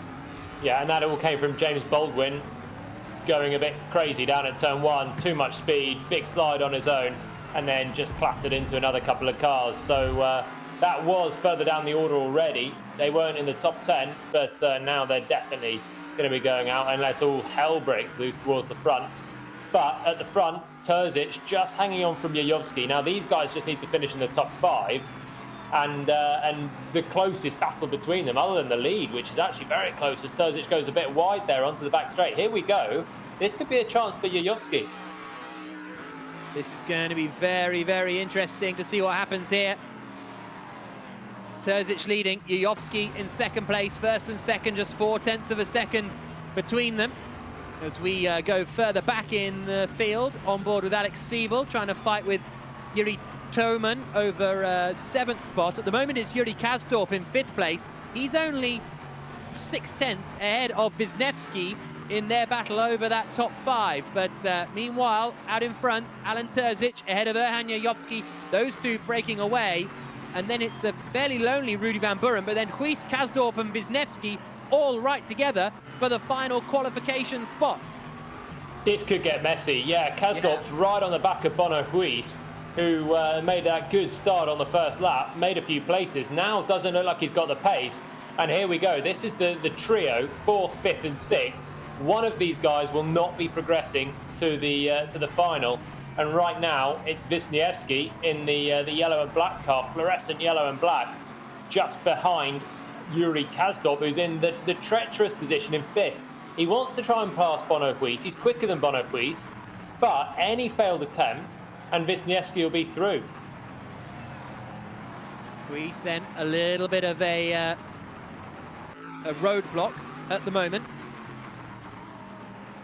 Kastorp looking to the inside a little bit, but not quite close enough to make it through. He's got so much better pace, just 0.2 back. You just sense that it's a matter of time, and you sense he has to. Is he going to have a look here? Through the fast sweepers out the back. Then we've got a right-hander, and then we're about to come on after this corner to the back straight, and he's got to get a good run here. Late apex, straighten it up early. And he has got quite a good run here, Yuri Kastorp. Less than 0.3. Now in the slipstream. Here we go for 4th place on Bono Huis. Can he make it? Yayovsky is right behind Terzic as well. Can Kastorp go for it? Oh, he's hit him. I think he's gone very late into the back of Huis, and then another hit, and Kastorp almost goes round. Manages to get the inside. That's Bono Huis you're seeing in the middle there. He's holding the inside line now as they come down towards the left-hander at turn 1. I think Bono should still just be able to keep that position, but Wisniewski is in behind, just watching this unfold, hoping to take advantage at some point. They're still side by side, and Kastorp's gone all the way around the outside. Brilliant move. Yeah, good move in the end from Kastorp. It came because he just nudged into the back of Bono Huis. Of course, these cars are just that bit stronger as well than the single-seaters from the last few weeks, so they can take a little bit more contact. And Kastorp using that to his advantage, just a tap and go with Huis at the final corner, and then a lovely close to the move at turn 1. Now look at Wisniewski all over the back of Bono Huis, and this is for that critical 5th place on the last lap. But this is the race leader, Alan Terzic, at the moment ahead of Erhan Yayovsky, just 0.2 of a second between them on this final lap of the race. We're here at Sebring for the Race All-Star Series, fully charged by Rocket Phones, and it is the first race in a new series. 3 weeks long, this championship, and the winner of the sim races will get a go in a Formula 1 simulator. So that is the incentive for these drivers.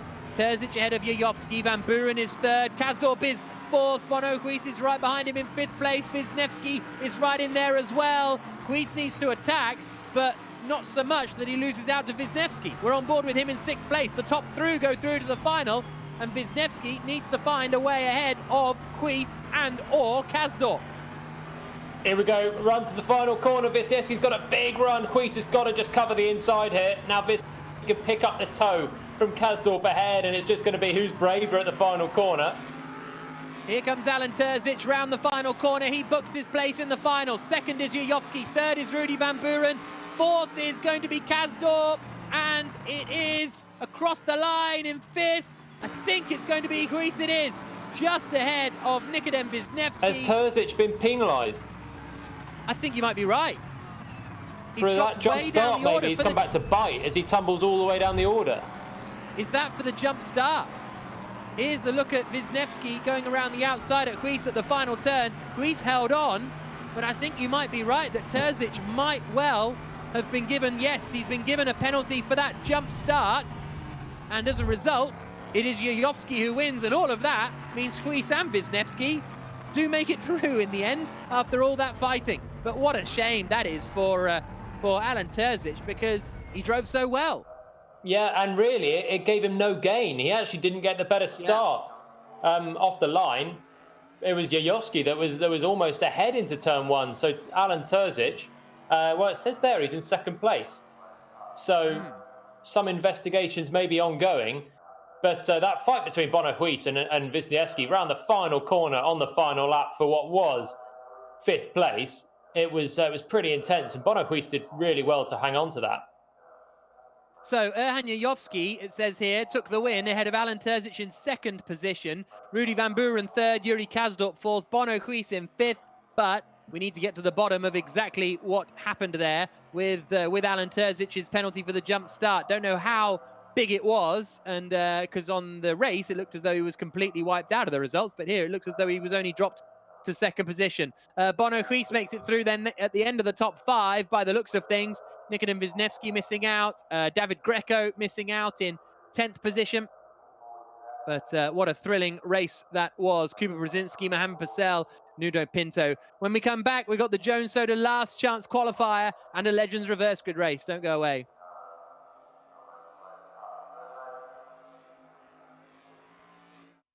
James Baldwin, very surprisingly, all the way down the order in 17th position as well. We've got Juan Pablo Montoya that I believe we can speak to now. Juan Pablo, can you hear us? How are you doing? Yeah, I'm doing good. I was actually looking right now where I need to log in for the second race. Okay, well, we won't keep you too long. A really good performance in race one. You must have been pleased with that. Yes, I was devastated with qualifying. I did an awful jump. For some reason in qualifying, it seemed like I could brake the car a lot quicker, so all my braking points kind of went off a little bit. And going into the back straight, I went in too fast. I had a really bad exit, and I had one of those awful laps. But it seemed a lot of people, it's a car that is very difficult to drive. So it makes it a lot of fun, but it's tough. I had a really good start. And I felt I had the pace to try to catch Jenson, but I don't know if it was enough, and I decided just to do the laps. And every time I tried, I took some time away, and if I made any mistakes, then Andy would catch up, and I'm like, just keep it together, keep it together. So Seb's not racing today, but he's still your race engineer, I hear. Yeah, Seb is not racing today because we only have this sim here at home. And between jumping both of us the same day makes it really, really hard. So he's been doing quite a bit of racing himself, this week as well. But I mean, honestly, it's incredible because racing with all the guys that you raced over the years and people that you looked up to when you grew up, it's unbelievable. Have everybody coming out here, it's a hell of a show. So the guys have put a hell of a show. Great. Well, you're putting on a hell of a show as well. Good luck for the reverse grid. It's going to be fun. Yeah, good luck. Great. Thank you, Juan Pablo Montoya. We've got the reverse grid Legends race then coming up a little bit later on. Juan Pablo Montoya, very much a legend, more like no world championships, but he's a cult legend, isn't he? He was one of my favourites growing up. When Montoya turned up in Formula One, he was so exciting to watch. I still remember that Brazil race, I think it was 2001, where he lunged Schumi from about 6 car lengths back on the safety car restart and then got wiped out from the race lead by Jos Verstappen as he was lapping him. But I saw that and I was like, wow, this guy is just fun to watch. And he was, and he still is. He certainly is, up into second. In fact, I don't know if you can see this. Matt Trivett's joining us. Matt, while we do some camera work, there's Juan Pablo on the wall. Look at that. So there we go. Very cool. Matt, how are you doing? How are you enjoying that pro race? I mean, I'm not sure 100% yet what happened with Alan Terzic at the end there. I just want to say, before that, it seems like karma's skipped a generation, because obviously Max got taken out of the race leads by Ocon in Brazil. So there you go. Yeah. That was probably the best race we've had yet. Bono Huis, massive credit to him. The contact Castorp gave him, just that little touch in turn 17, that's the bumpiest corner I could possibly name in the world. And he's already on it, trying to keep the car in control as it is. He managed to hold that. He was under attack the whole race and still got fifth. Pretty impressive. Great finish as well. Bono's going to be very relieved. But as we said, there was going to be some big names that kind of fell out of it. Yayovsky, who qualified for world's fastest gamer on this track, proves to be very good at it. And I think that this is a track that certain drivers who have put in the time to learn it, or who maybe are a little bit better in a prototype. Bono, for example, has done most of his sim racing in single seaters. It does make a difference even in sim. It's kind of coming through, and we're seeing a different order. But yeah, Siggy gone, Baldwin gone. There's some big names already down the order. Yeah. Thank you very much, Matt. Good to talk to you there. So we are just a couple of minutes away from qualifying ahead of the Jones Soda Last Chance Qualifier, which is the last opportunity for our professional racing drivers to advance through to the Race All-Star Series Fully Charged by Rocket Phones Grand Final. We've then got the Reverse Grid Legends race, and then we will have the Grand Final itself. Really, really exciting. These next three races we've got coming up. They're all, last chance saloons, really, aren't they? And there's also points up for grabs in the last chance qualifier as well, which will just add a little bit more interest to it. So if you're running second, third, fourth in the last chance qualifier, you'll want to give it a bit to try and make some places. My name is Jack Nichols. Alongside me, sort of, is Jolyon Palmer. And this last chance qualifier, Jolyon, we've got some surprising names in it, and I'm really looking forward to see what happens. It's going to be fascinating. I think Gabi Chavez was one that that maybe thought he could get through. So I've just done my back in quite badly there. I think Gabi Chavez is going to be one that he should have been in the top 5 in his heat. So I think he's one to look out for. And generally, as you say, there's points up for grabs now, and of course the final chance to get into the final. Yeah, well, let's join now qualifying for the Jones Soda Last Chance Qualifier.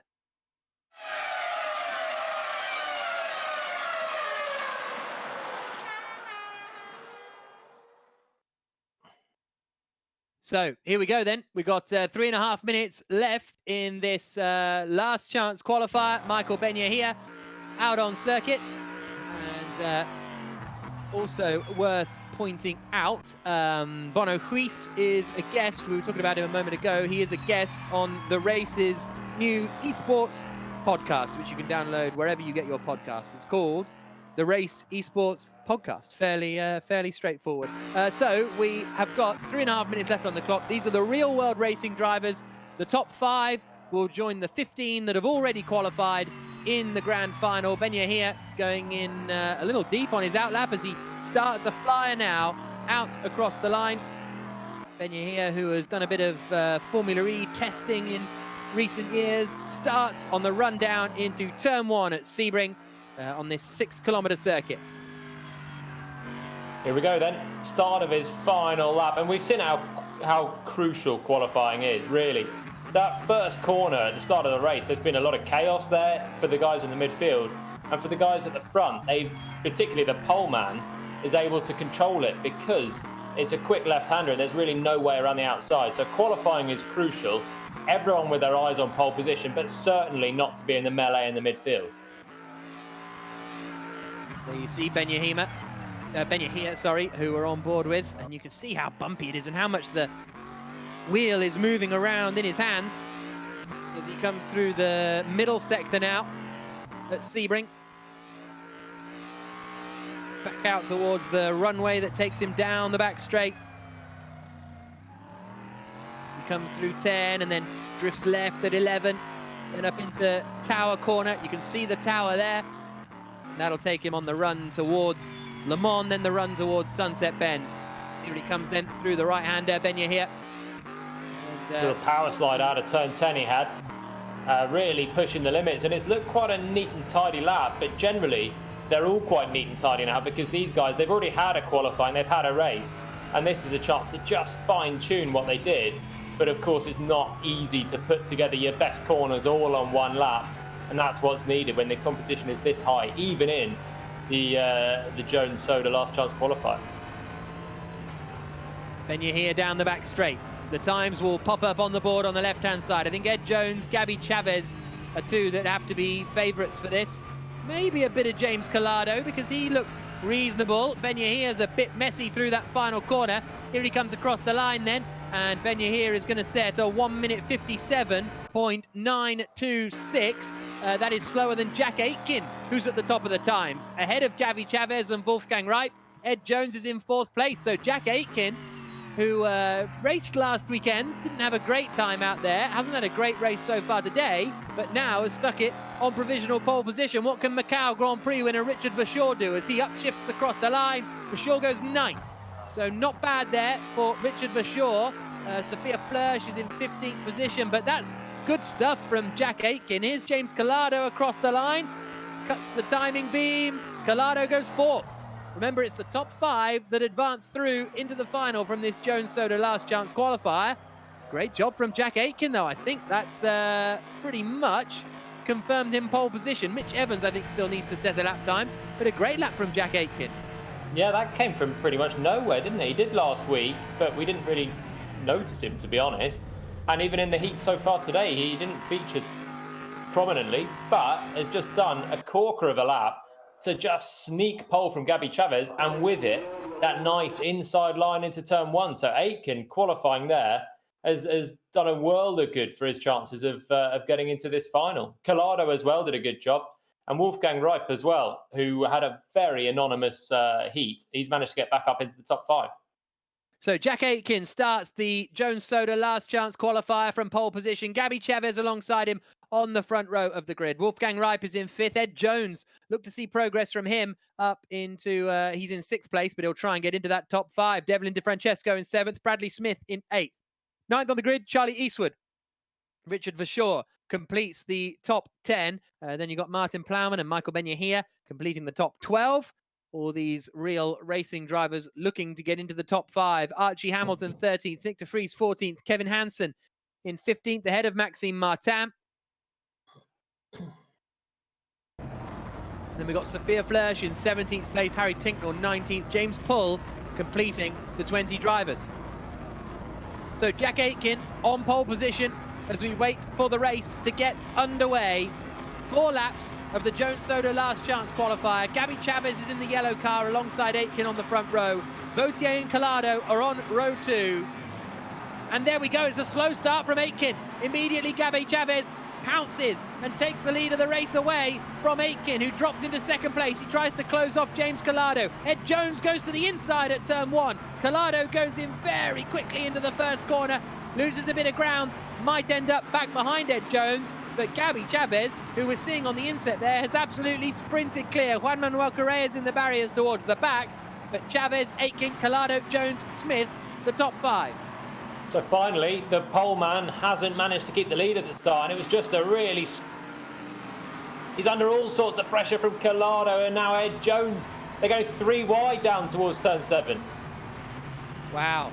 Here they go into the hairpin. Aitken holds that 2nd place. Ed Jones tries to get through. Collado's pushed out onto the dirt a little bit, and as a result, drops down into 4th position.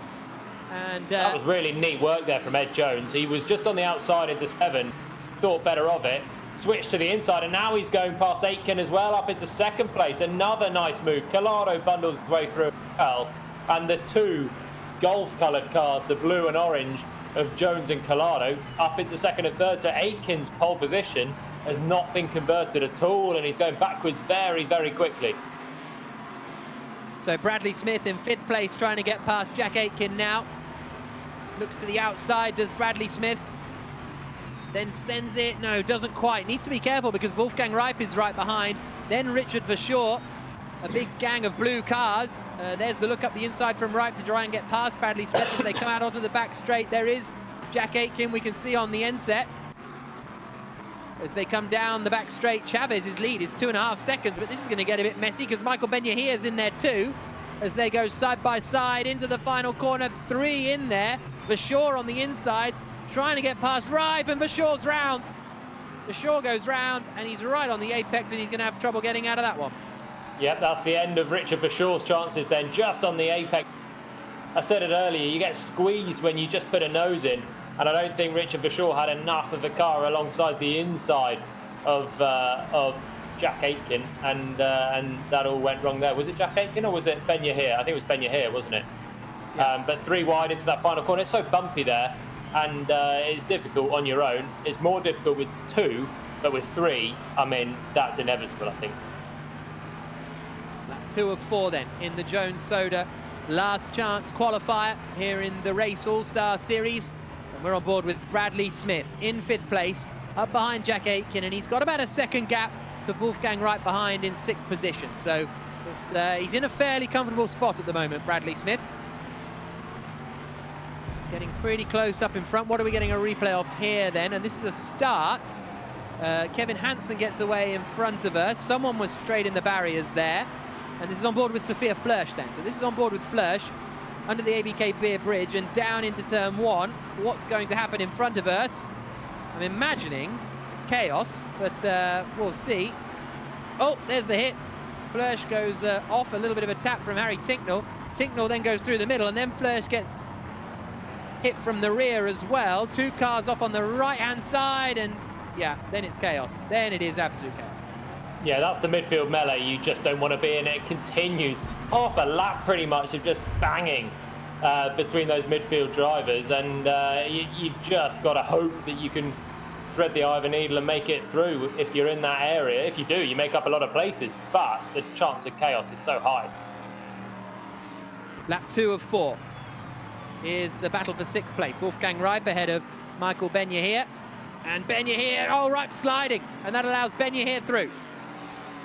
And he's lost momentum as well. This is going to be Hansen past Reip as well, just on a straight out of the final corner. You don't want to be having a big slide on the exit because you've got to get out of the throttle and you lose momentum down the next straight. That's exactly what happened to Wolfgang Reip. So the big slide cost him 2 places, 6th down to 8th. And there's a lot of making up to do now for him. He's been pretty quick the last few weeks, but he's just seemed a little bit further away in this car on this track. And this is a replay of how those 2 places went. I mean, beautiful hole. That level of opposite lock for that long through the bumpy corner was really well held, but at the cost of 2 places. Lovely super slow-mo, wasn't it? Oh, and who's that off? It's Bradley Smith from 5th place. He seemed to have quite a good advantage over Michael Ben Yahir, but he's made a mistake at the hairpin, and Ben Yahir is up into 5th. Smith now, who we're on board with, needs to try and fight back. At the moment, it's Chavez, Jones, Collado, Aitken, and Ben Yahir who will advance through to the final. And Bradley Smith can't get the inside, so he's thrown that away all by himself, although Ben Yahir gets a bit heavy on the throttle now too. Yeah, super heavy on the throttle. Ben Yahir, massive power slide out of turn 7. Here's a replay of what happened to Bradley Smith then, is it?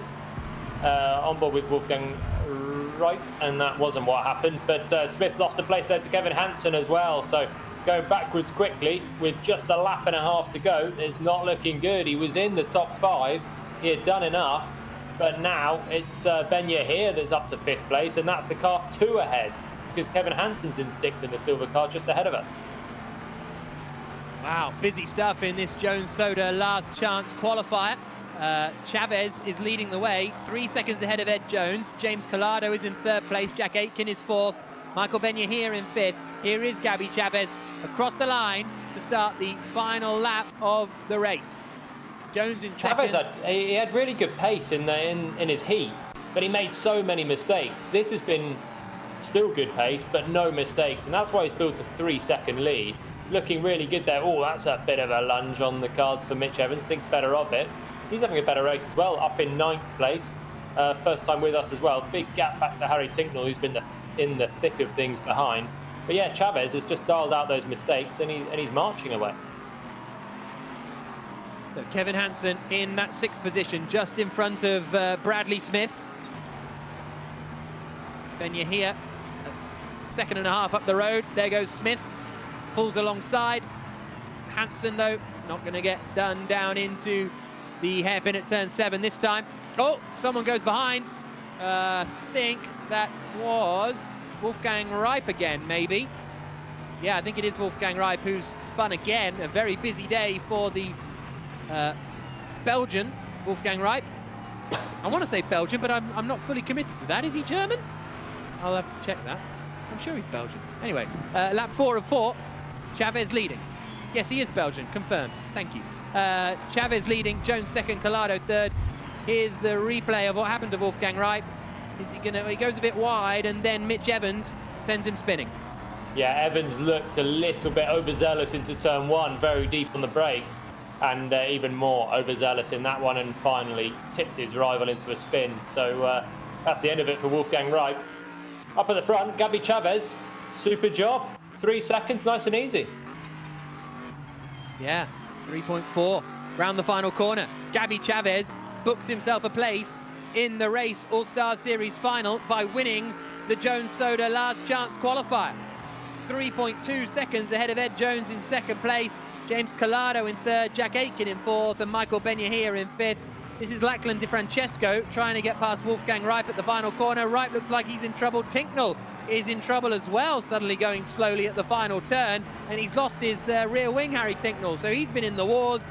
But Aitken in fourth and Benyahir in fifth booked their places in the final. Good work from Chavez, Jones, and Collado, the top 3 in that race. I think that's the first time Collado's made it through to the final. James Pull is still racing, and they're going to go 3 wide across the line, but James Pull finishes just in front of, not quite sure who that was he was finishing in front of. But here are the results after the race All-Star Series. It is Gabi Chavez who wins the Jones Soda last chance qualifier. Ed Jones in second, James Collado third, Jack Aitken fourth, Michael Benyahir in fifth. They all go through to the final. Hansen, Evans, Reip, Tinknell, and Lachlan Di Francesco complete the top 10. After what was a very entertaining, a good drive actually from Mitch Evans to climb that far up the order. Maxime Martin in 11th place. Tristan Vautier, he dropped a long way down the field because he qualified fairly high up. Sebastian Priaulx in 14th place. Juan Manuel Correa was in an incident in the early stages. Archie Hamilton completes the 20 finishers. But make sure you join us after the break where we've got the Legends Reverse Grid race and the grand final.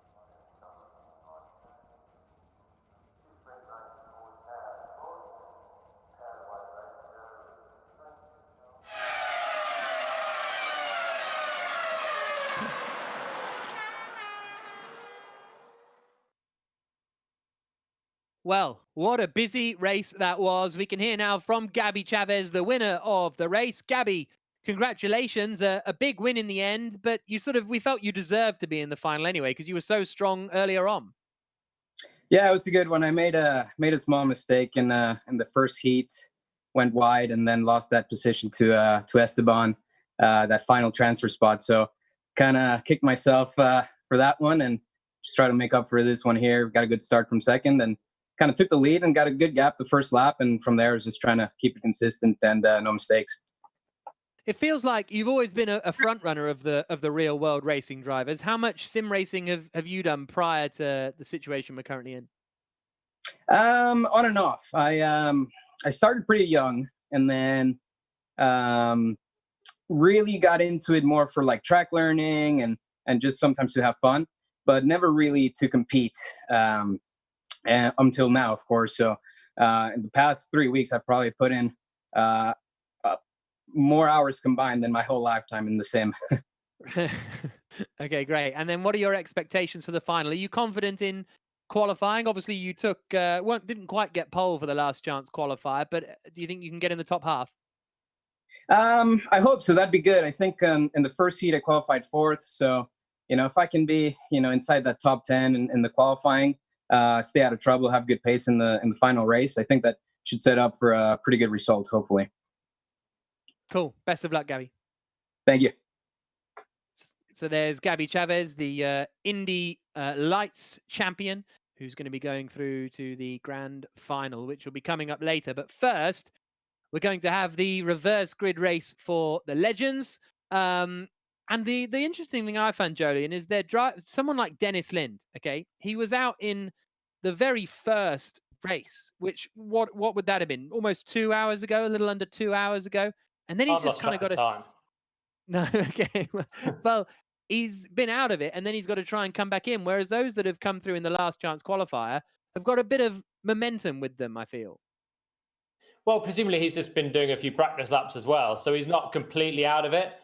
But there's practicing, and then there's doing another proper qualifying and a proper race start and the rest of it. So are you doubting your Dennis Lind backing now? You put all your chips down at the start, and now you're thinking maybe he's a bit rusty coming into the final. Who knows? No, I'm not thinking that at all. I'm just saying. Van Dorn from the pro drivers. Van Dorn, he had the second heat, and he marched it. So that's where my chips are going on Van Dorn for the pro drivers. Okay, fair enough. So not Philip Eng anymore. You've abandoned him. I've changed my mind. Okay. No.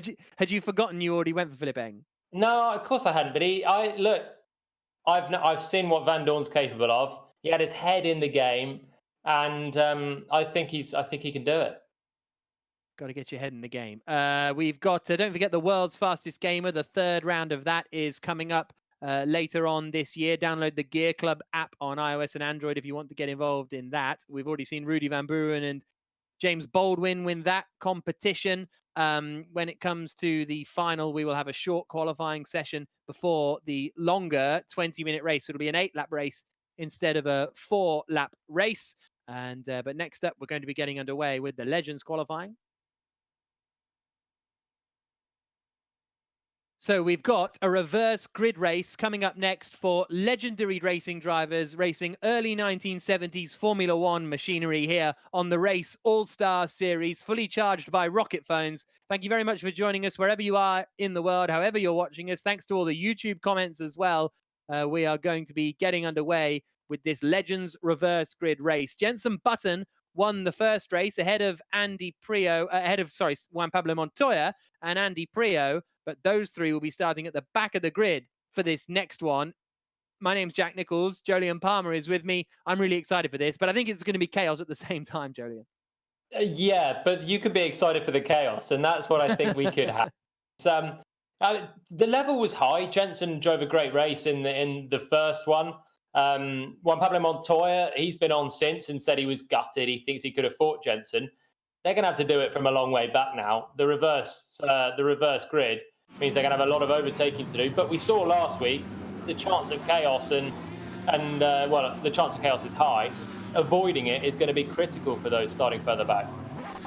So we've got Dario Franchitti 9th on the grid. Darren Turner is in 10th position on the grid. There's the Race Esports podcast, which had Darren Turner as a guest on last week, and in fact Dario Franchitti the week before. That is Andy Priaulx, who's going to be in 13th. David Brabham 14th. Juan Pablo Montoya 15th on the grid. Jenson Button, the winner from the first race, will start in 16th spot. And this reverse grid is going to be very entertaining with these legendary drivers out there racing against each other. Emanuele Pirro on pole, Gilles de Ferran alongside him on the front row. Pirro has to be favourite for this, I think, because he's starting so high up the grid. Fittipaldi, Emerson Fittipaldi, that's right, is in third place ahead of Hélio Castroneves. Wait for the race to get underway. There we go. Oh, it's a slow start from Gilles de Ferran. Into the lead goes Pirro, and de Ferran's gone round, and it's chaos again. Oh, it's huge chaos, and Button's involved, and Montoya's involved, and Pirro sprints away. Castroneves second, Papis third, Fittipaldi fourth, Dario Franchitti's made it through it all, and he's up into fifth place. Jacques Villeneuve's made it through it all, and he's up into 8th place. Villeneuve, look at Villeneuve as Dario Franchitti goes up the inside of Emerson Fittipaldi and up into 4th position. There you see Dario on the inset. He's got ahead of Emo, who raced this car in real life, won his world championship, or one of them in this car. Gilles de Ferran got a slow start. He's down to 7th place. Carnage.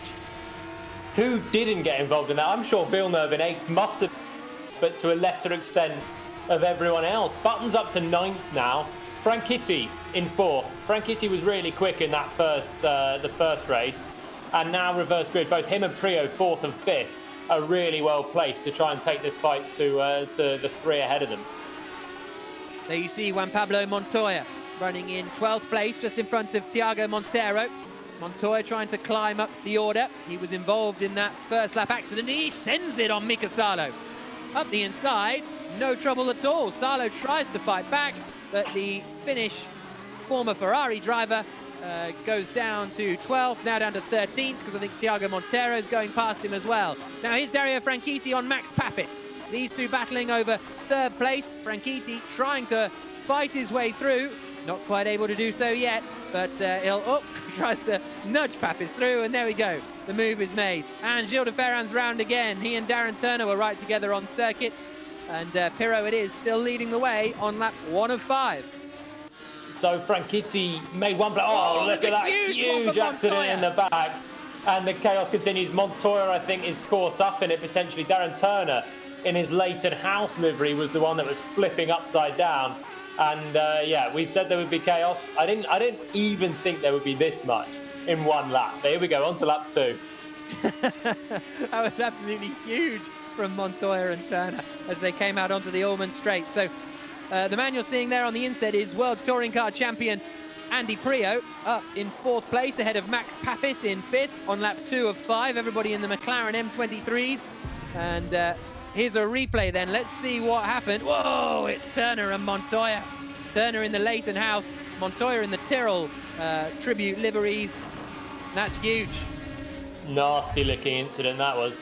And Montoya still going somehow in 13th, now dropping. Now he's dropping. Probably a little bit winded after that one, I suspect. Yeah, most likely. So there we see Jan Magnussen now, who's in 10th place, fighting with David Brabham in 11th position. Oh, and there's a bit of a nudge from Magnussen into the back of Brabham. That's Brabham into Magnussen, isn't it? I think that's Brabham chasing the back of Jan Magnussen for 10th place.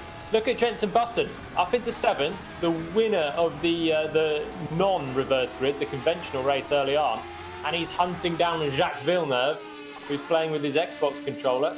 You wouldn't have thought that'd be too hard for the 2009 champ. Here we go.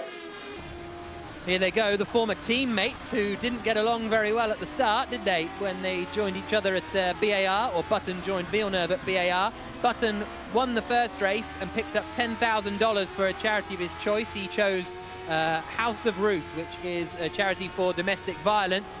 And now Button gets past Papis and Villeneuve in one fell swoop, and he smiles at that one because he's done a nice job there as he turns. Oh no, Villeneuve's still there, and they have a bit of touch.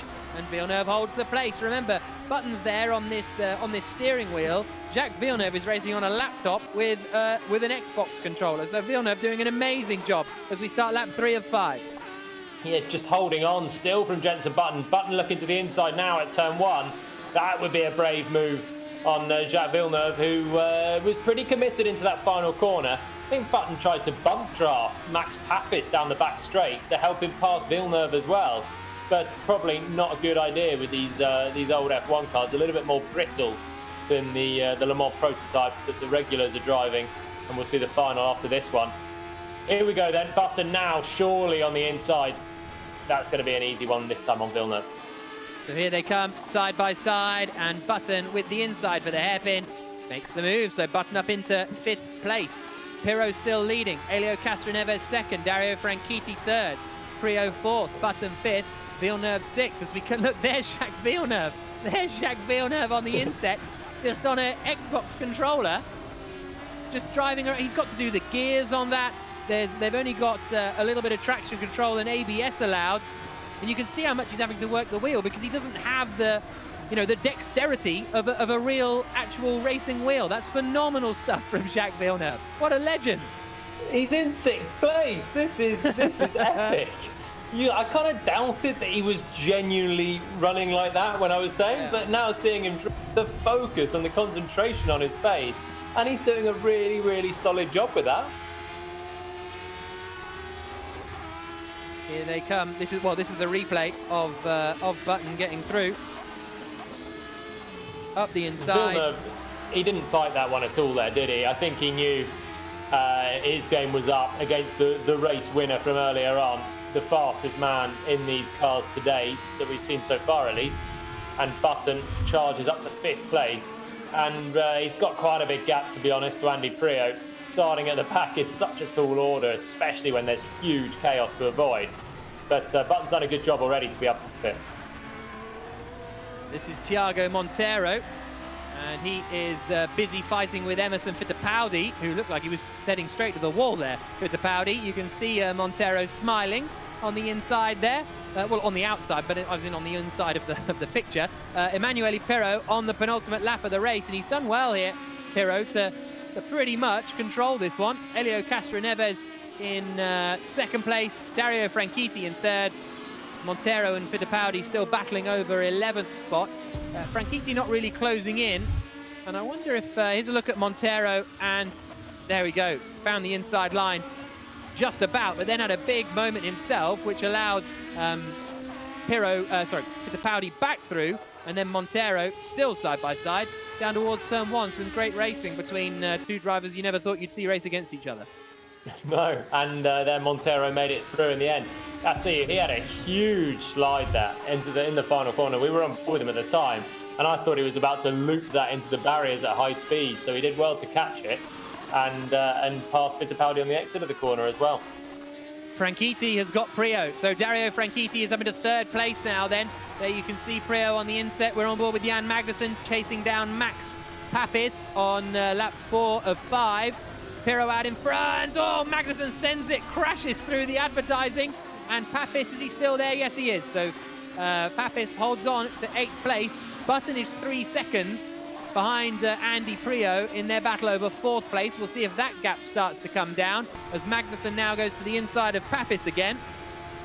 You know, Franchitti's just dropping back, actually. Priaulx was already in 4th. Franchitti, I think, was already 3rd, wasn't it? And, yeah, you might be right, actually. Priaulx's now attacking Franchitti. That's what that was. I think Dario potentially has made a bit of a mistake because he's lost a lot of ground to Castroneves in front.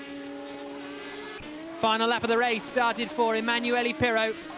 Franchitti, Castroneves second, Franchitti third, and here he is just in front of Andy Priaulx. Says Sebastian Priaulx on the timings there, but that's because Andy's using his son's account, basically. So it is Andy Priaulx at the wheel. Dario Franchitti third, and this is the battle for the final podium spot in this reverse grid Legends race in the Race All-Star Series, fully charged by Rocket phones. And there you see it's Andy Priaulx in the bottom left. You know what? We've seen, apart from the first lap, where it was absolutely chaos. Apart from that, we've seen very few mistakes. I have to say, even Priaulx now fighting the car through the mid part of the lap. They're able to slide these cars, but they're getting on top of them. And the racing's been pretty good. It's been clean.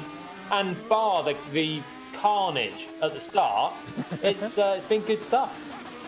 David Brabham up the inside of Max Papis, and that is 9th place now for Brabham. But you're right, and they race cleanly and fairly, and so it's a shame. You almost want them to do a sort of safety car start, so they all end up in the right place at the beginning.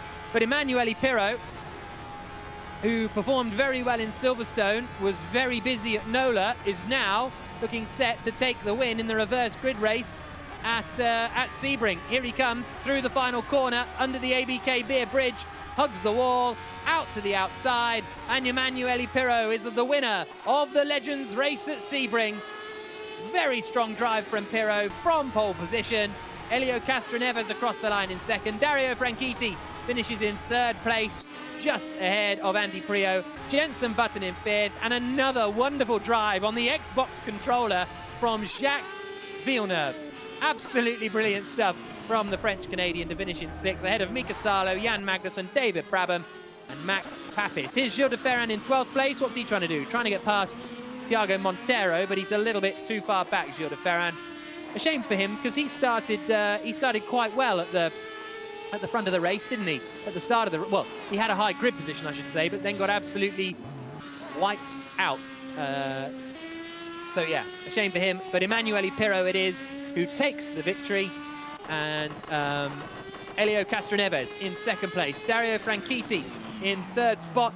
4th for Andy Priaulx in 5th place. After a very strong drive, we had Jenson Button. But join us after the break for the grand final.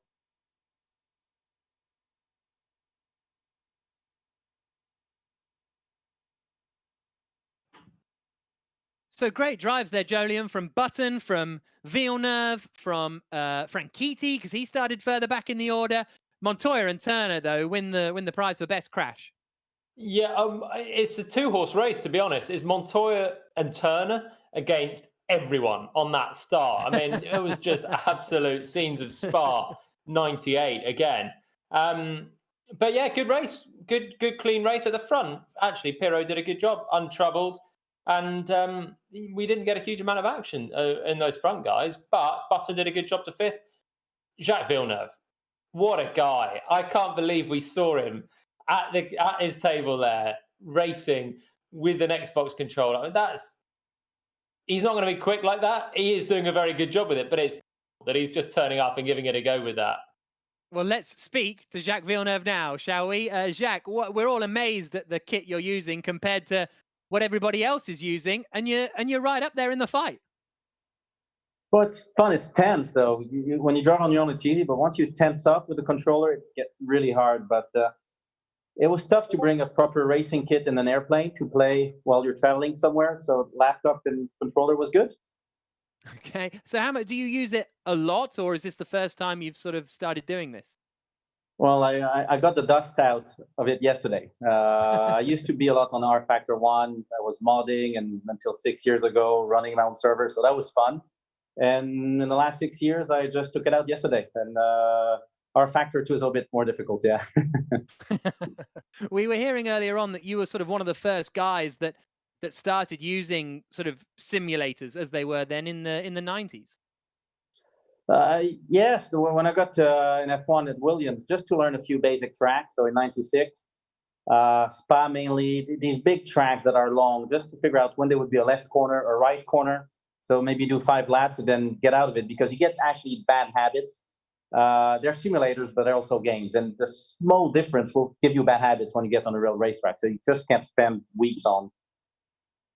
Yeah. Well, Jacques, thank you so much for joining. It's been a real pleasure watching you race and some great drives on an Xbox controller. Thanks. That was fun. Bye. Okay. Catch you later. So there we go. Jacques Villeneuve, 1997 Formula One World. You know what? He was never going to do it the conventional way, was he? I think that's the not surprising thing. Yeah, that was classic, really, wasn't it? But I've got respect. I've got real respect for him. It sounds like he travels around with it, or he used to travel around with it a lot. So apart from being a bit rusty with the controller, he's actually a bit of a dab hand with it. He must be. I don't know why this is surprising, because he's beaten more than half the field using proper steering wheel pedals and a full rig. Yeah, it's. I don't even know what to say, but so cool to hear that he used to be properly into R Factor 1. I didn't know that, and doing different mods and racing on servers and stuff. Just when you think Jacques Villeneuve can't get any cooler.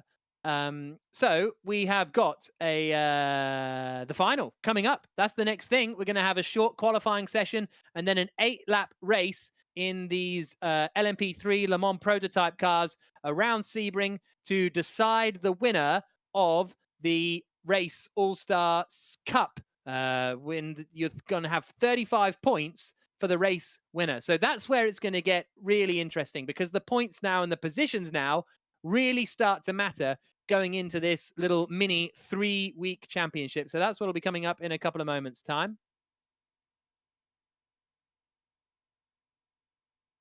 Welcome back to the Race All-Star Series, fully charged by Rocket Phones. We've just got one more race to bring you this afternoon, and it is the grand final of the Race All-Star Cup. My name is Jack Nichols. Jolyon Palmer is virtually alongside me as we get ready for this final race, where we will see the top 5 sim racers from the qualification race go head-to-head with 15 of some of the world's best racing drivers, real-world professional racers.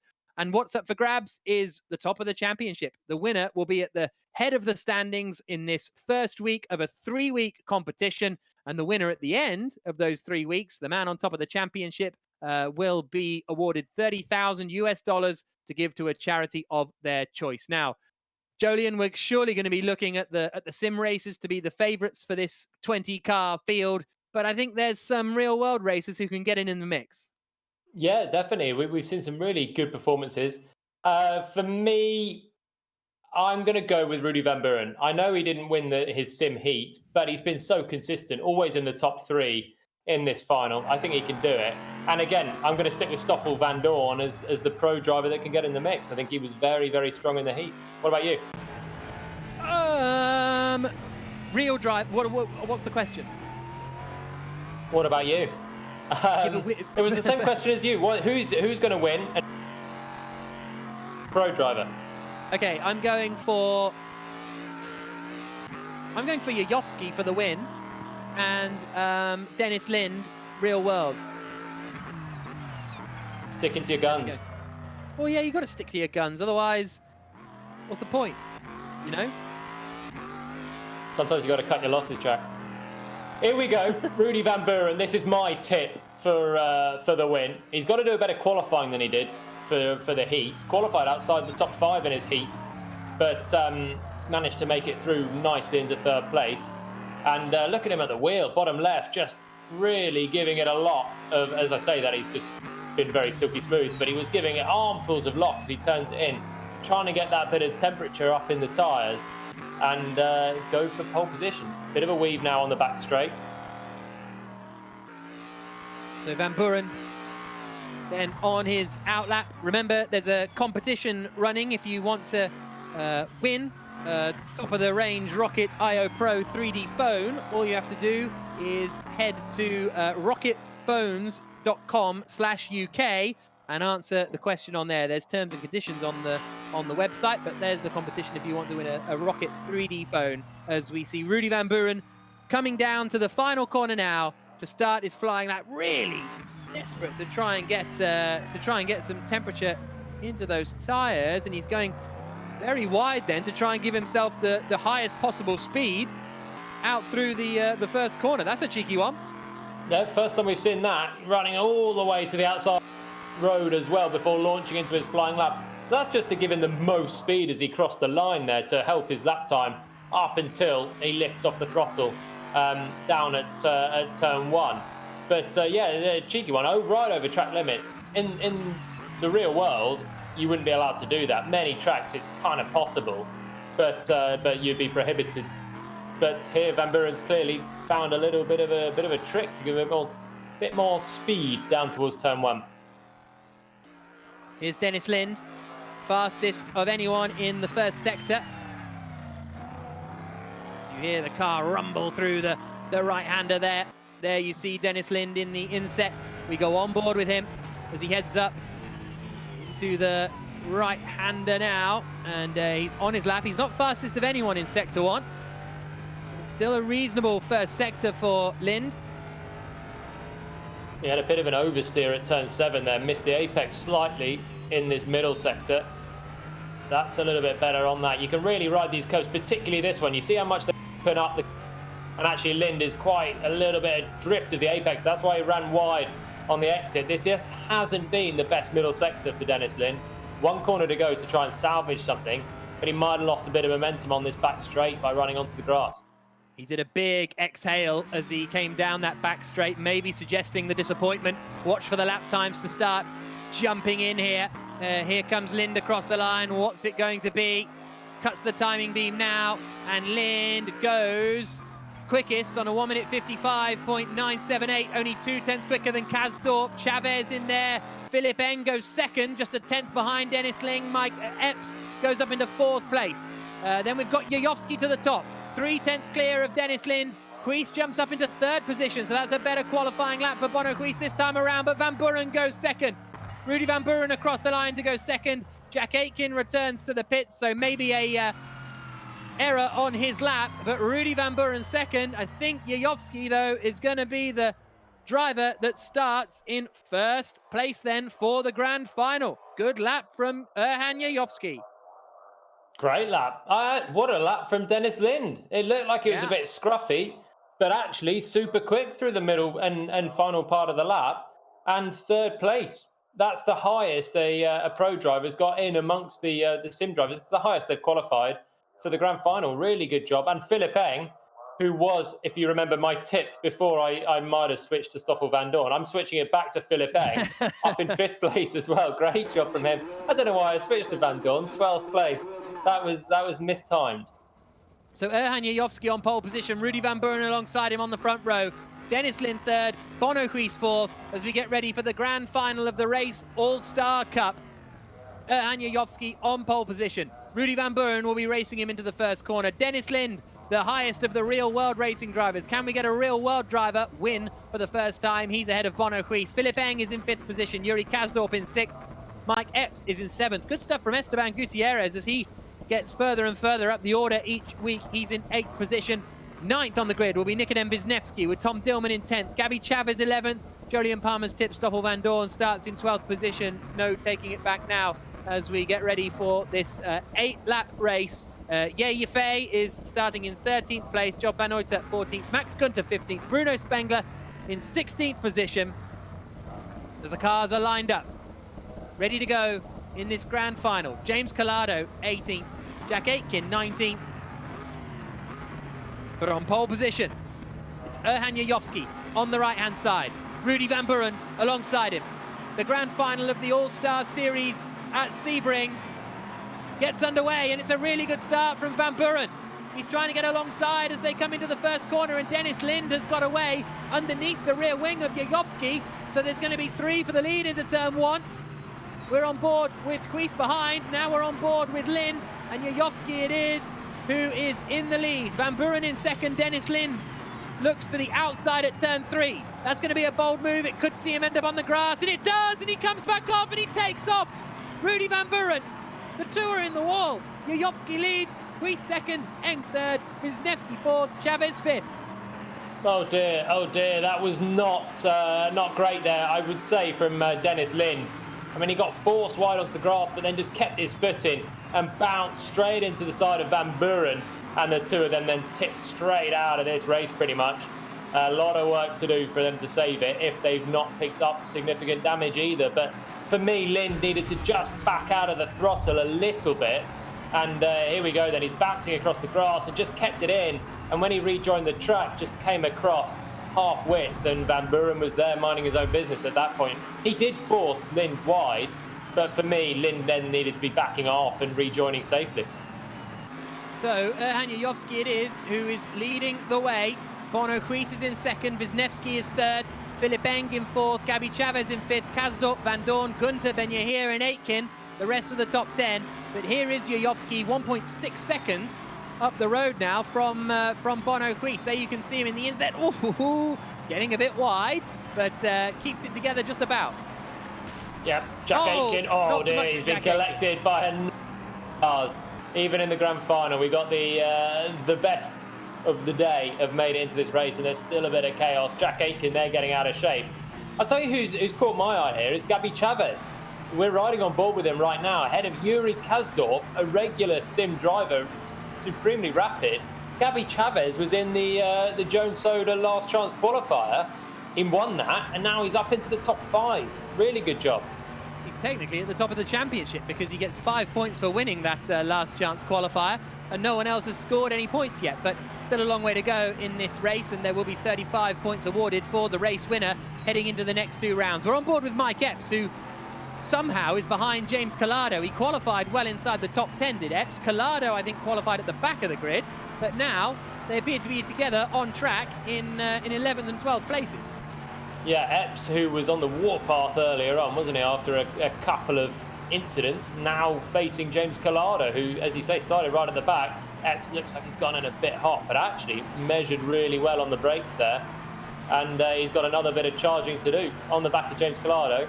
Van Dorn's done a good start, from 12th up to 7th place, and he's not far off Kasdorp and Chavez as well. So Van Dorn looking like a reasonable tip to be the best pro driver. Oh, Collado, big slide. He's got away with it, really well held. That was really, really close there. And there goes Epps up the inside of Collado. Can't quite get through. Yes, he does get through, actually. Sorry, my picture buffer there for a moment. Here's Gabby Chavez in 5th place, still ahead of Yuri Kasdorp. Yeah, doing a really good job. Kasdorp getting frustrated. And look there, the green car, Stoffel Van Dorn getting closer to the mix as well. So Philipp Eng doing a great job, the top pro driver. And now here's Chavez under a big pressure from Kasdorp, doesn't defend the inside, and Kasdorp may well be through this time. So just to clarify, you don't get 5 points for winning the last chance qualifier. You get 5 points for finishing 6th in the last chance qualifier. So yeah, my apologies. It's the if you miss out on the final, that's where the points start to be awarded. So best of the rest in last chance qualifier gets 5th. Here's Gabi Chavez side by side with Yuri Kasdorp still. Kasdorp in that 5th spot. But Chavez, is he going to send it into 3? Decides against it. Kasdorp covers the inside a little bit. Chavez got a little bit wide at 3. And we're on lap 3 of 8. Jojowski leading, Huis in 2nd, Wisniewski in 3rd, Eng in 4th, Kasdorp 5th at the moment with Chavez, Van Dorn, Benahia, Gunter and Ye, the rest of the top 10. And look, you can see the triple screen setup we've got going on in the bottom left there, because you can see the side of the car, the sort of wing mirror and everything. So so that's what a triple screen setup kind of looks like. Nice touch, Yuri Kasdorp. And he made it work past Gabi Chavez.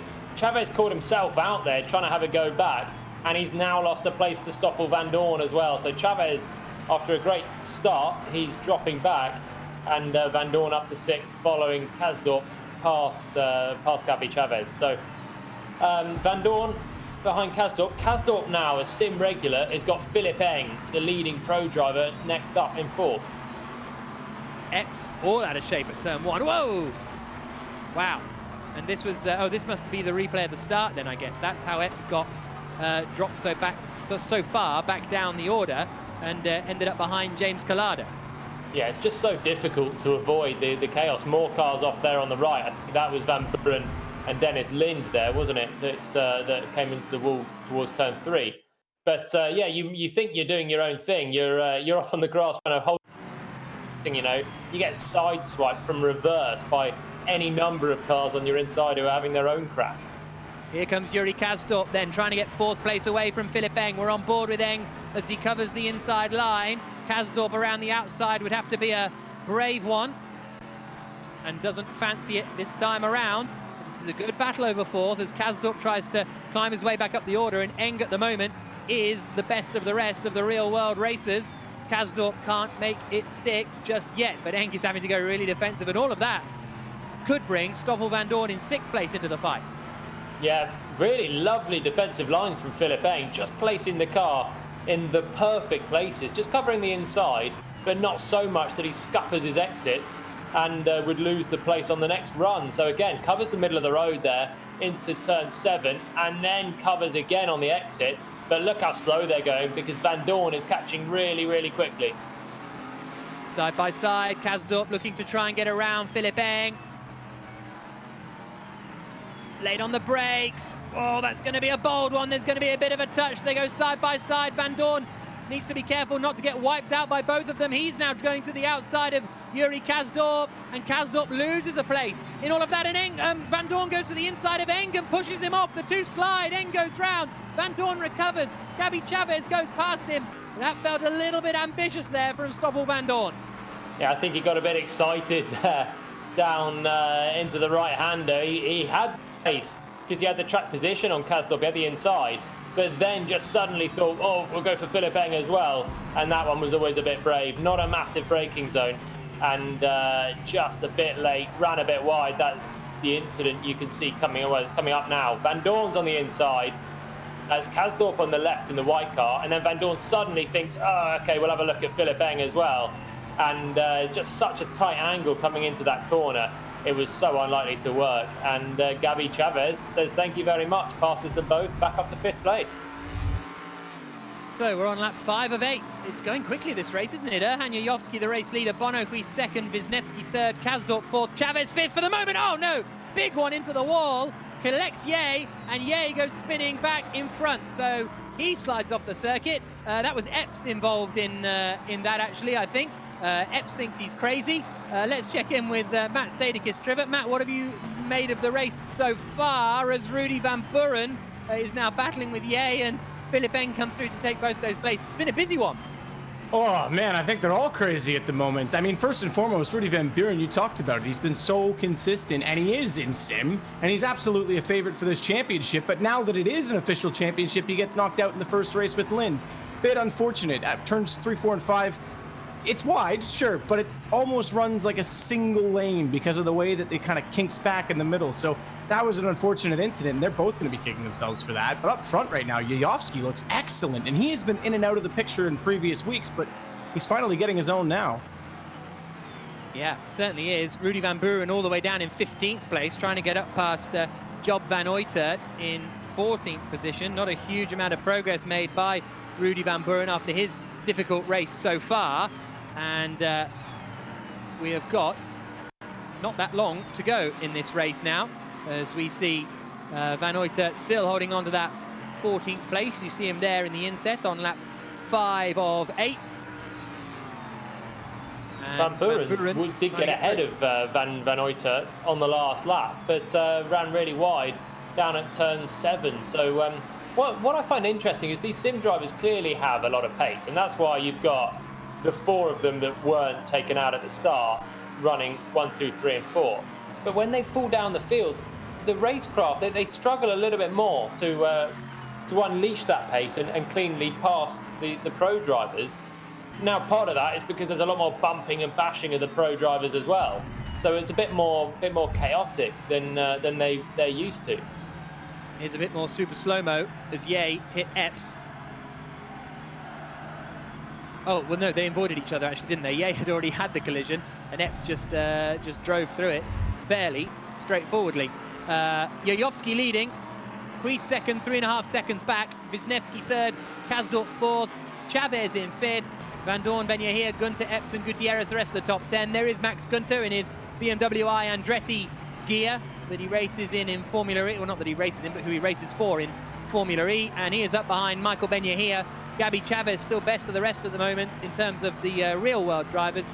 Only a second behind Yuri Kasdorp. Cracking drive. And he said if he can get the top 10 here, that would be great. And he's currently up in 5th as the best of the rest. There's still only 1 second away from Kasdorp, who, remember, he was behind when Eng and Van Dorn came together. So his pace is really good, as much as he did get a bit of luck passing Van Dorn and Eng. He's got the pace to stay there, doing a really, really good job, Gabi Chavez. So he is still in that 5th position. Yayovsky, though, is out in the lead of the race. Time for a quick drink as he heads down the back straight, 3.6 seconds ahead of Kuis. And this will give us if Yayovsky holds on to a win, this will give us a different winner in every race, right? It will carry it on, yeah.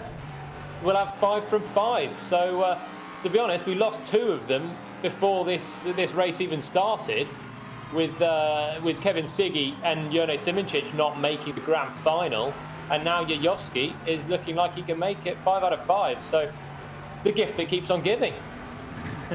And you know what? You know what? We're going to have 5 different pro race winners as well, if Gabi Chavez can hold on. So we're going to have 5 different outright winners and 5 different pro winners. It's great stuff. Yeah, competitive, isn't it, this? Oh, there goes Epps, trying to get past Gunter. Not quite able to do it at 3. Epps he's just in the mix of every battle and every collision today. Whether it's his fault or someone else's, he's just right there. And you even sense now, chasing Gunter, there's missed. He did the old, the old finger around your ear thing, what's that? What do you call that? Crazy? I don't know. Yeah. Sorry, I thought you might have a better term. I don't know. Yeah, Does it have that a name? one. I don't know. Does it have a name? I don't really know. That's why Get I on the asked you, YouTube Jack, chat to be honest. if you think but that has a name. even so, we all know what it means when you curl your finger around your ear. It means someone else is being an idiot. And Epps clearly thinks that there's a lot of them out there today. And he's on the back of Max Gunter, trying to make a move. As we watch Van Buren, again, trying to pass Job van Uytert, who's doing a cracking job keeping him behind.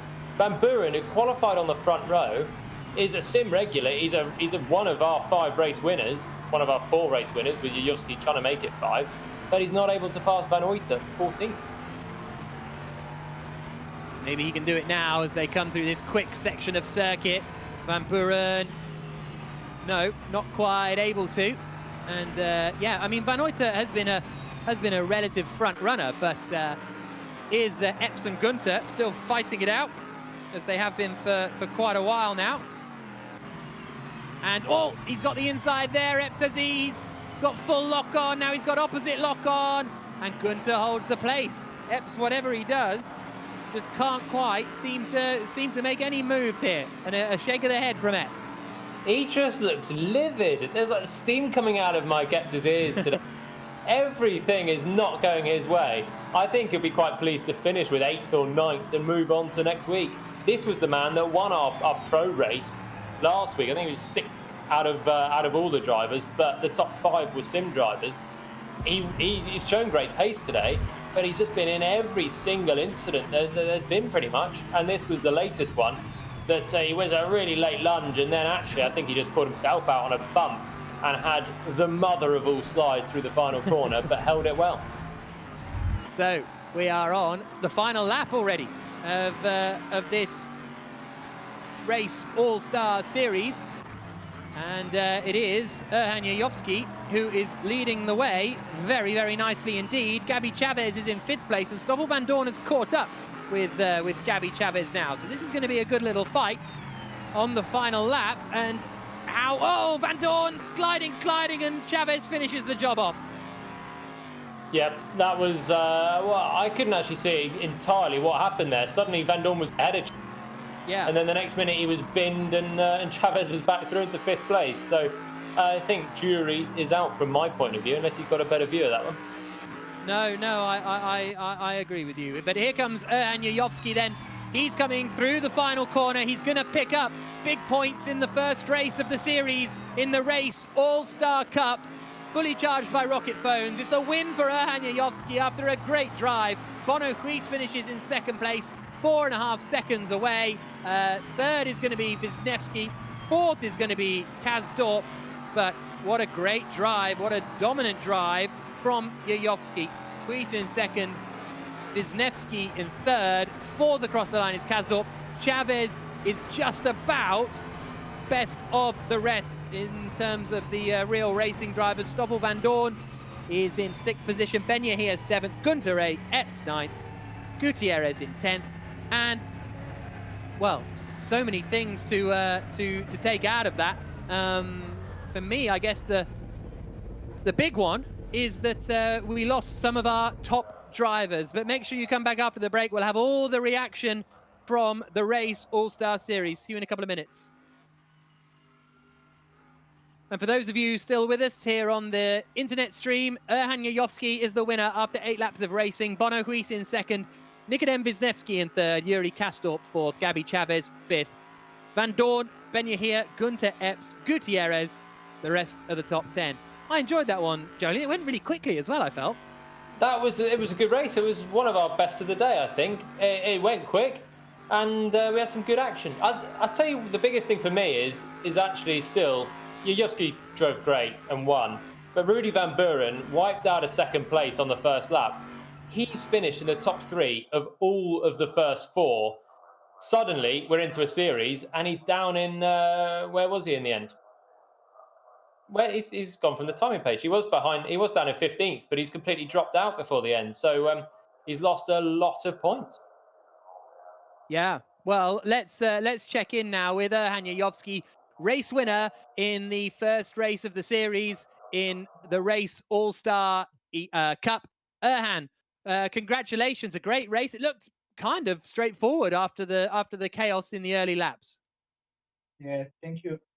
Yeah, it was a straightforward race.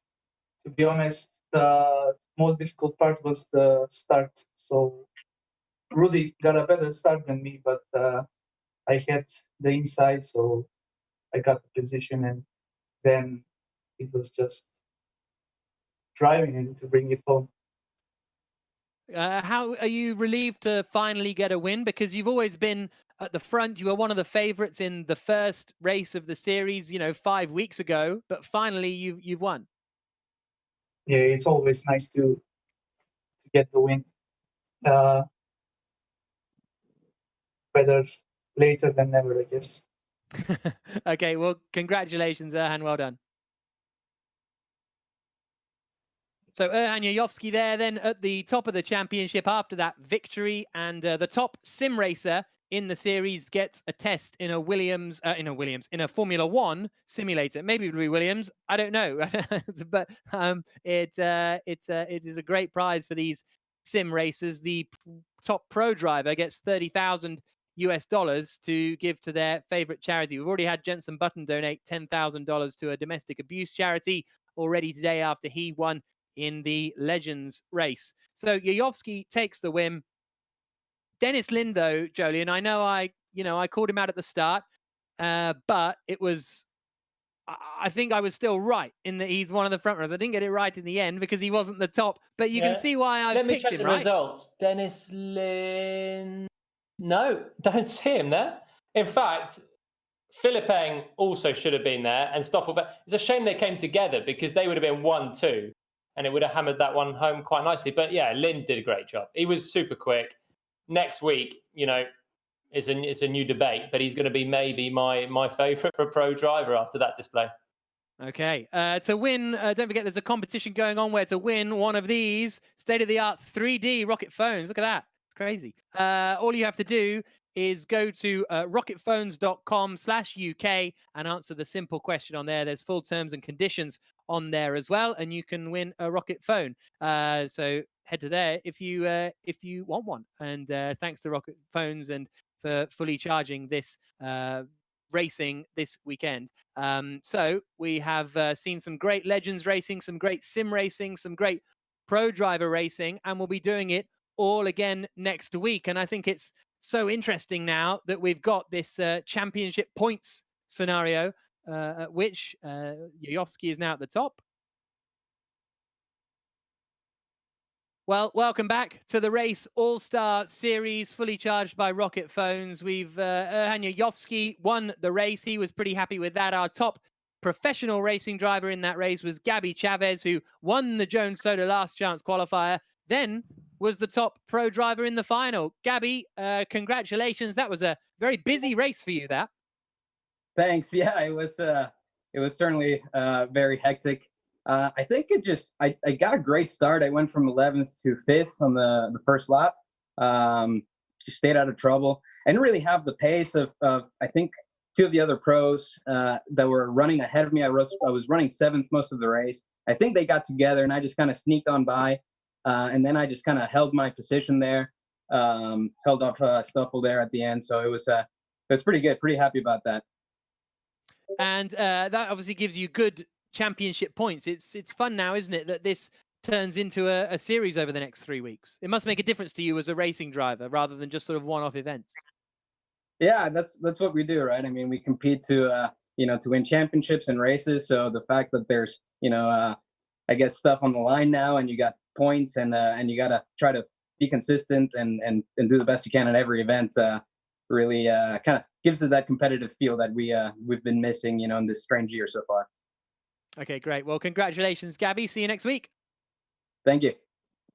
So there we go. Gabby Chavez at the top of the pro driver standings. A reminder, the top pro driver gets $30,000 to give to their charity of their choice, and the top sim racer gets a seat in a Formula One simulator. Let's bring in Matt Sadikis Trivet after another great day of racing, frantic racing. What to say? I like Sebring, Matt. I like the racing it made. I like the cars. And these are the cars I think that we'll be using for the whole series. Yeah, apparently so, which I think is awesome. I think it's a little bit different than what a lot of these guys are used to. The Tata, sort of the Formula 4 that we were using, is an excellent car in sim racing. Not super hard to drive, hard to be fast in, good drafting, but this is a little heavier, a little bit more, I think, going into the muscling of it, is certainly at a track like Sebring. Yes, great. We have a championship. It's going to be cutthroat with Rudy Van Buren and obviously Baldwin now mixed in with the sim racers. Huis did well to survive the first race. Terzic, obviously, the penalty stuck, so he didn't make it through. But every week, we're going to see different people in the top. That said, takeaway of the day for me, you had Pirro winning on a camping chair and JV holding his own on an Xbox controller. Is he like the most stealth, best sim racer ever, like the world's fastest gamer? Because you can actually get involved, and people ask all the time what gear you need. The point is, get any gear, and that Rocket smartphone can actually get you in a position. We're talking about the championship of this winning a Formula One test. Well, Rudy Van Buren was a Formula One test driver because he won World's Fastest Gamer. And you can qualify for that using Gear Club on your cell phone or your camping chair or your Xbox controller. the takeaway is just do it. Just get in. It's super fun. It's accessible. And I mean, look at where it can take people. I've never raced on a camping chair, but I always have issues. I used to race on like a hardwood floor on a wheelie chair, and whenever you hit the brakes, you'd like fly backwards. It's not ideal. Yeah, I had to get I used to have boards mounted around my pedals, and look, I've got this rig behind me, and it's excellent. I can tell you, I'm still not the world's fastest gamer. You could probably still beat me on an Xbox controller. So anyone can do anything using whatever machinery they have. Yeah, great. What did you make of the sim races in that one? Erhan Yayovsky, as he said, better late than never. But actually, this is the perfect time to start your winning because there's points now. Rudy Van Buren won, Bono Huis won. Who cares? Like, there's no points up for grabs. This is where it matters. Absolutely. Yeah, absolutely. And I think that for him, he's always been so close. And like I say, he actually qualified for World's Fastest Gamer Season 2 via iRacing on Sebring. And he's always been so close and just getting pipped by some of the names we see more frequently. Bono Huis, Rudy Van Buren, James Baldwin. So for him to have a breakthrough on week 1 while some of those guys struggled, that's a huge buffer of points for him to take away. And hopefully he can take the momentum. He's been involved in a few incidents. Maybe this will force him to, be consistent, keep it clean, just finish within the top 3. There's a lot more that comes into play with the championship on the line in terms of strategy. Yeah, exactly. Jolien, I think this will change a driver's mindset, right? Because until now, it's the grand final. Let's just chuck it in, see what happens. But you can't afford to be giving away. Dennis Lin maybe is a great example of this today, that he went for an ambitious one, but that's given him 0 points when he could have been on 2025. Yeah, he'd be looking really good now, wouldn't he? The thing is, for the sim racers, actually making the grand final is very tough. And Yayovsky's not been in every grand final. Today we saw Kevin Siggy not in the grand final. James Baldwin not in the grand final. There are really top drivers out there in the sim guys more because they don't get a large chance qualifier. And so they get these big points, but then to redo it, getting that top 5, we saw how difficult their heat was. Well, and I'll jump on that and say that you had Siggy not make it through, Simic not make it through, Baldwin not make it through, and the race winner, unfortunately, due to the jump start, Terzic not make it through. There's 4 guys right there that could have outqualified the top 4 sim drivers, and you could have had them be the top 4 in the actual race in the final. So the points can go anywhere really quickly. Yeah, it's fascinating to see how this will unfold over the next 3 weeks. Make sure you join us for it at We Are The Race on social media. You can also read all things about esports on the-race.com. They'll also be covering real world motorsports on there. And another plug for my podcast, the Race Esports podcast. It's not my podcast, our podcast. Me and Claire Cottingham are joined each week by various people. Have both of you listened to it? Yep. Yeah. I put it on in the shower. It was kind of muffled. I did some interviews as well on this channel, though, which is kind of, you can check those out. Maybe, okay, plug them. Yeah, plug them. I've definitely done them. Yeah. They're really good, actually. Oh, thank you. Appreciate it. I will listen to the podcast, though. I am a podcast person. I just got to get on them right now. The best thing about the podcast is that Bono Huis confirms to the world that he prefers it said Bono Huis. He doesn't like how it sounds in Dutch. So all of you saying I have to say house, yeah, fine, point taken. But Bono Huis wants me to say Huis. It's like the old Robert Kubica debate. Are you going to get everyone on the podcast where you've got like some debate to try and win and you get them just to try and prove points? Who else? I wasn't, but this is a Job really Van good Oitert. idea now. Job Van Oitert. Yeah, we'll get him on to find out how to say his name. Secretly, you're making it, your own agenda. Beliefs I hold. Yeah, exactly. Right. Well, thank you for joining us anyway. We'll join you over the next couple of weeks for the conclusion of the Race All-Stars series, fully charged by Rocket Phones, the-race.com, at We Are The Race on social media. Huge thanks to Matt Sadekis-Trivet. Huge thanks to Jolien Palmer. I've been Jack Nichols, and we will join you in a week's time for round 2 of the Race All-Star series, fully charged by Rocket Phones. See you then.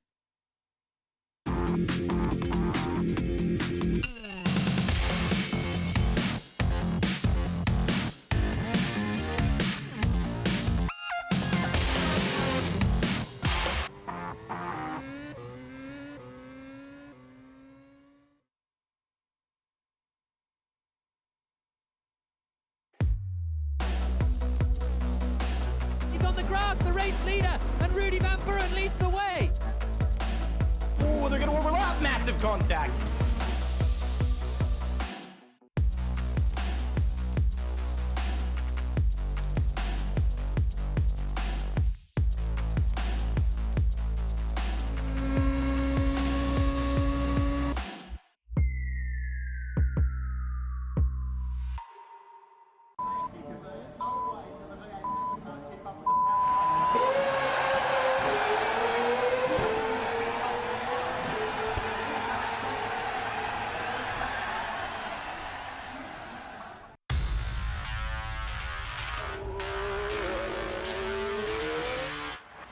welcome to the race. And the lights are out. Great start then. The Moto top Mitchell from the race. We're here at Barcelona. Sebastian Vettel is fighting for his career.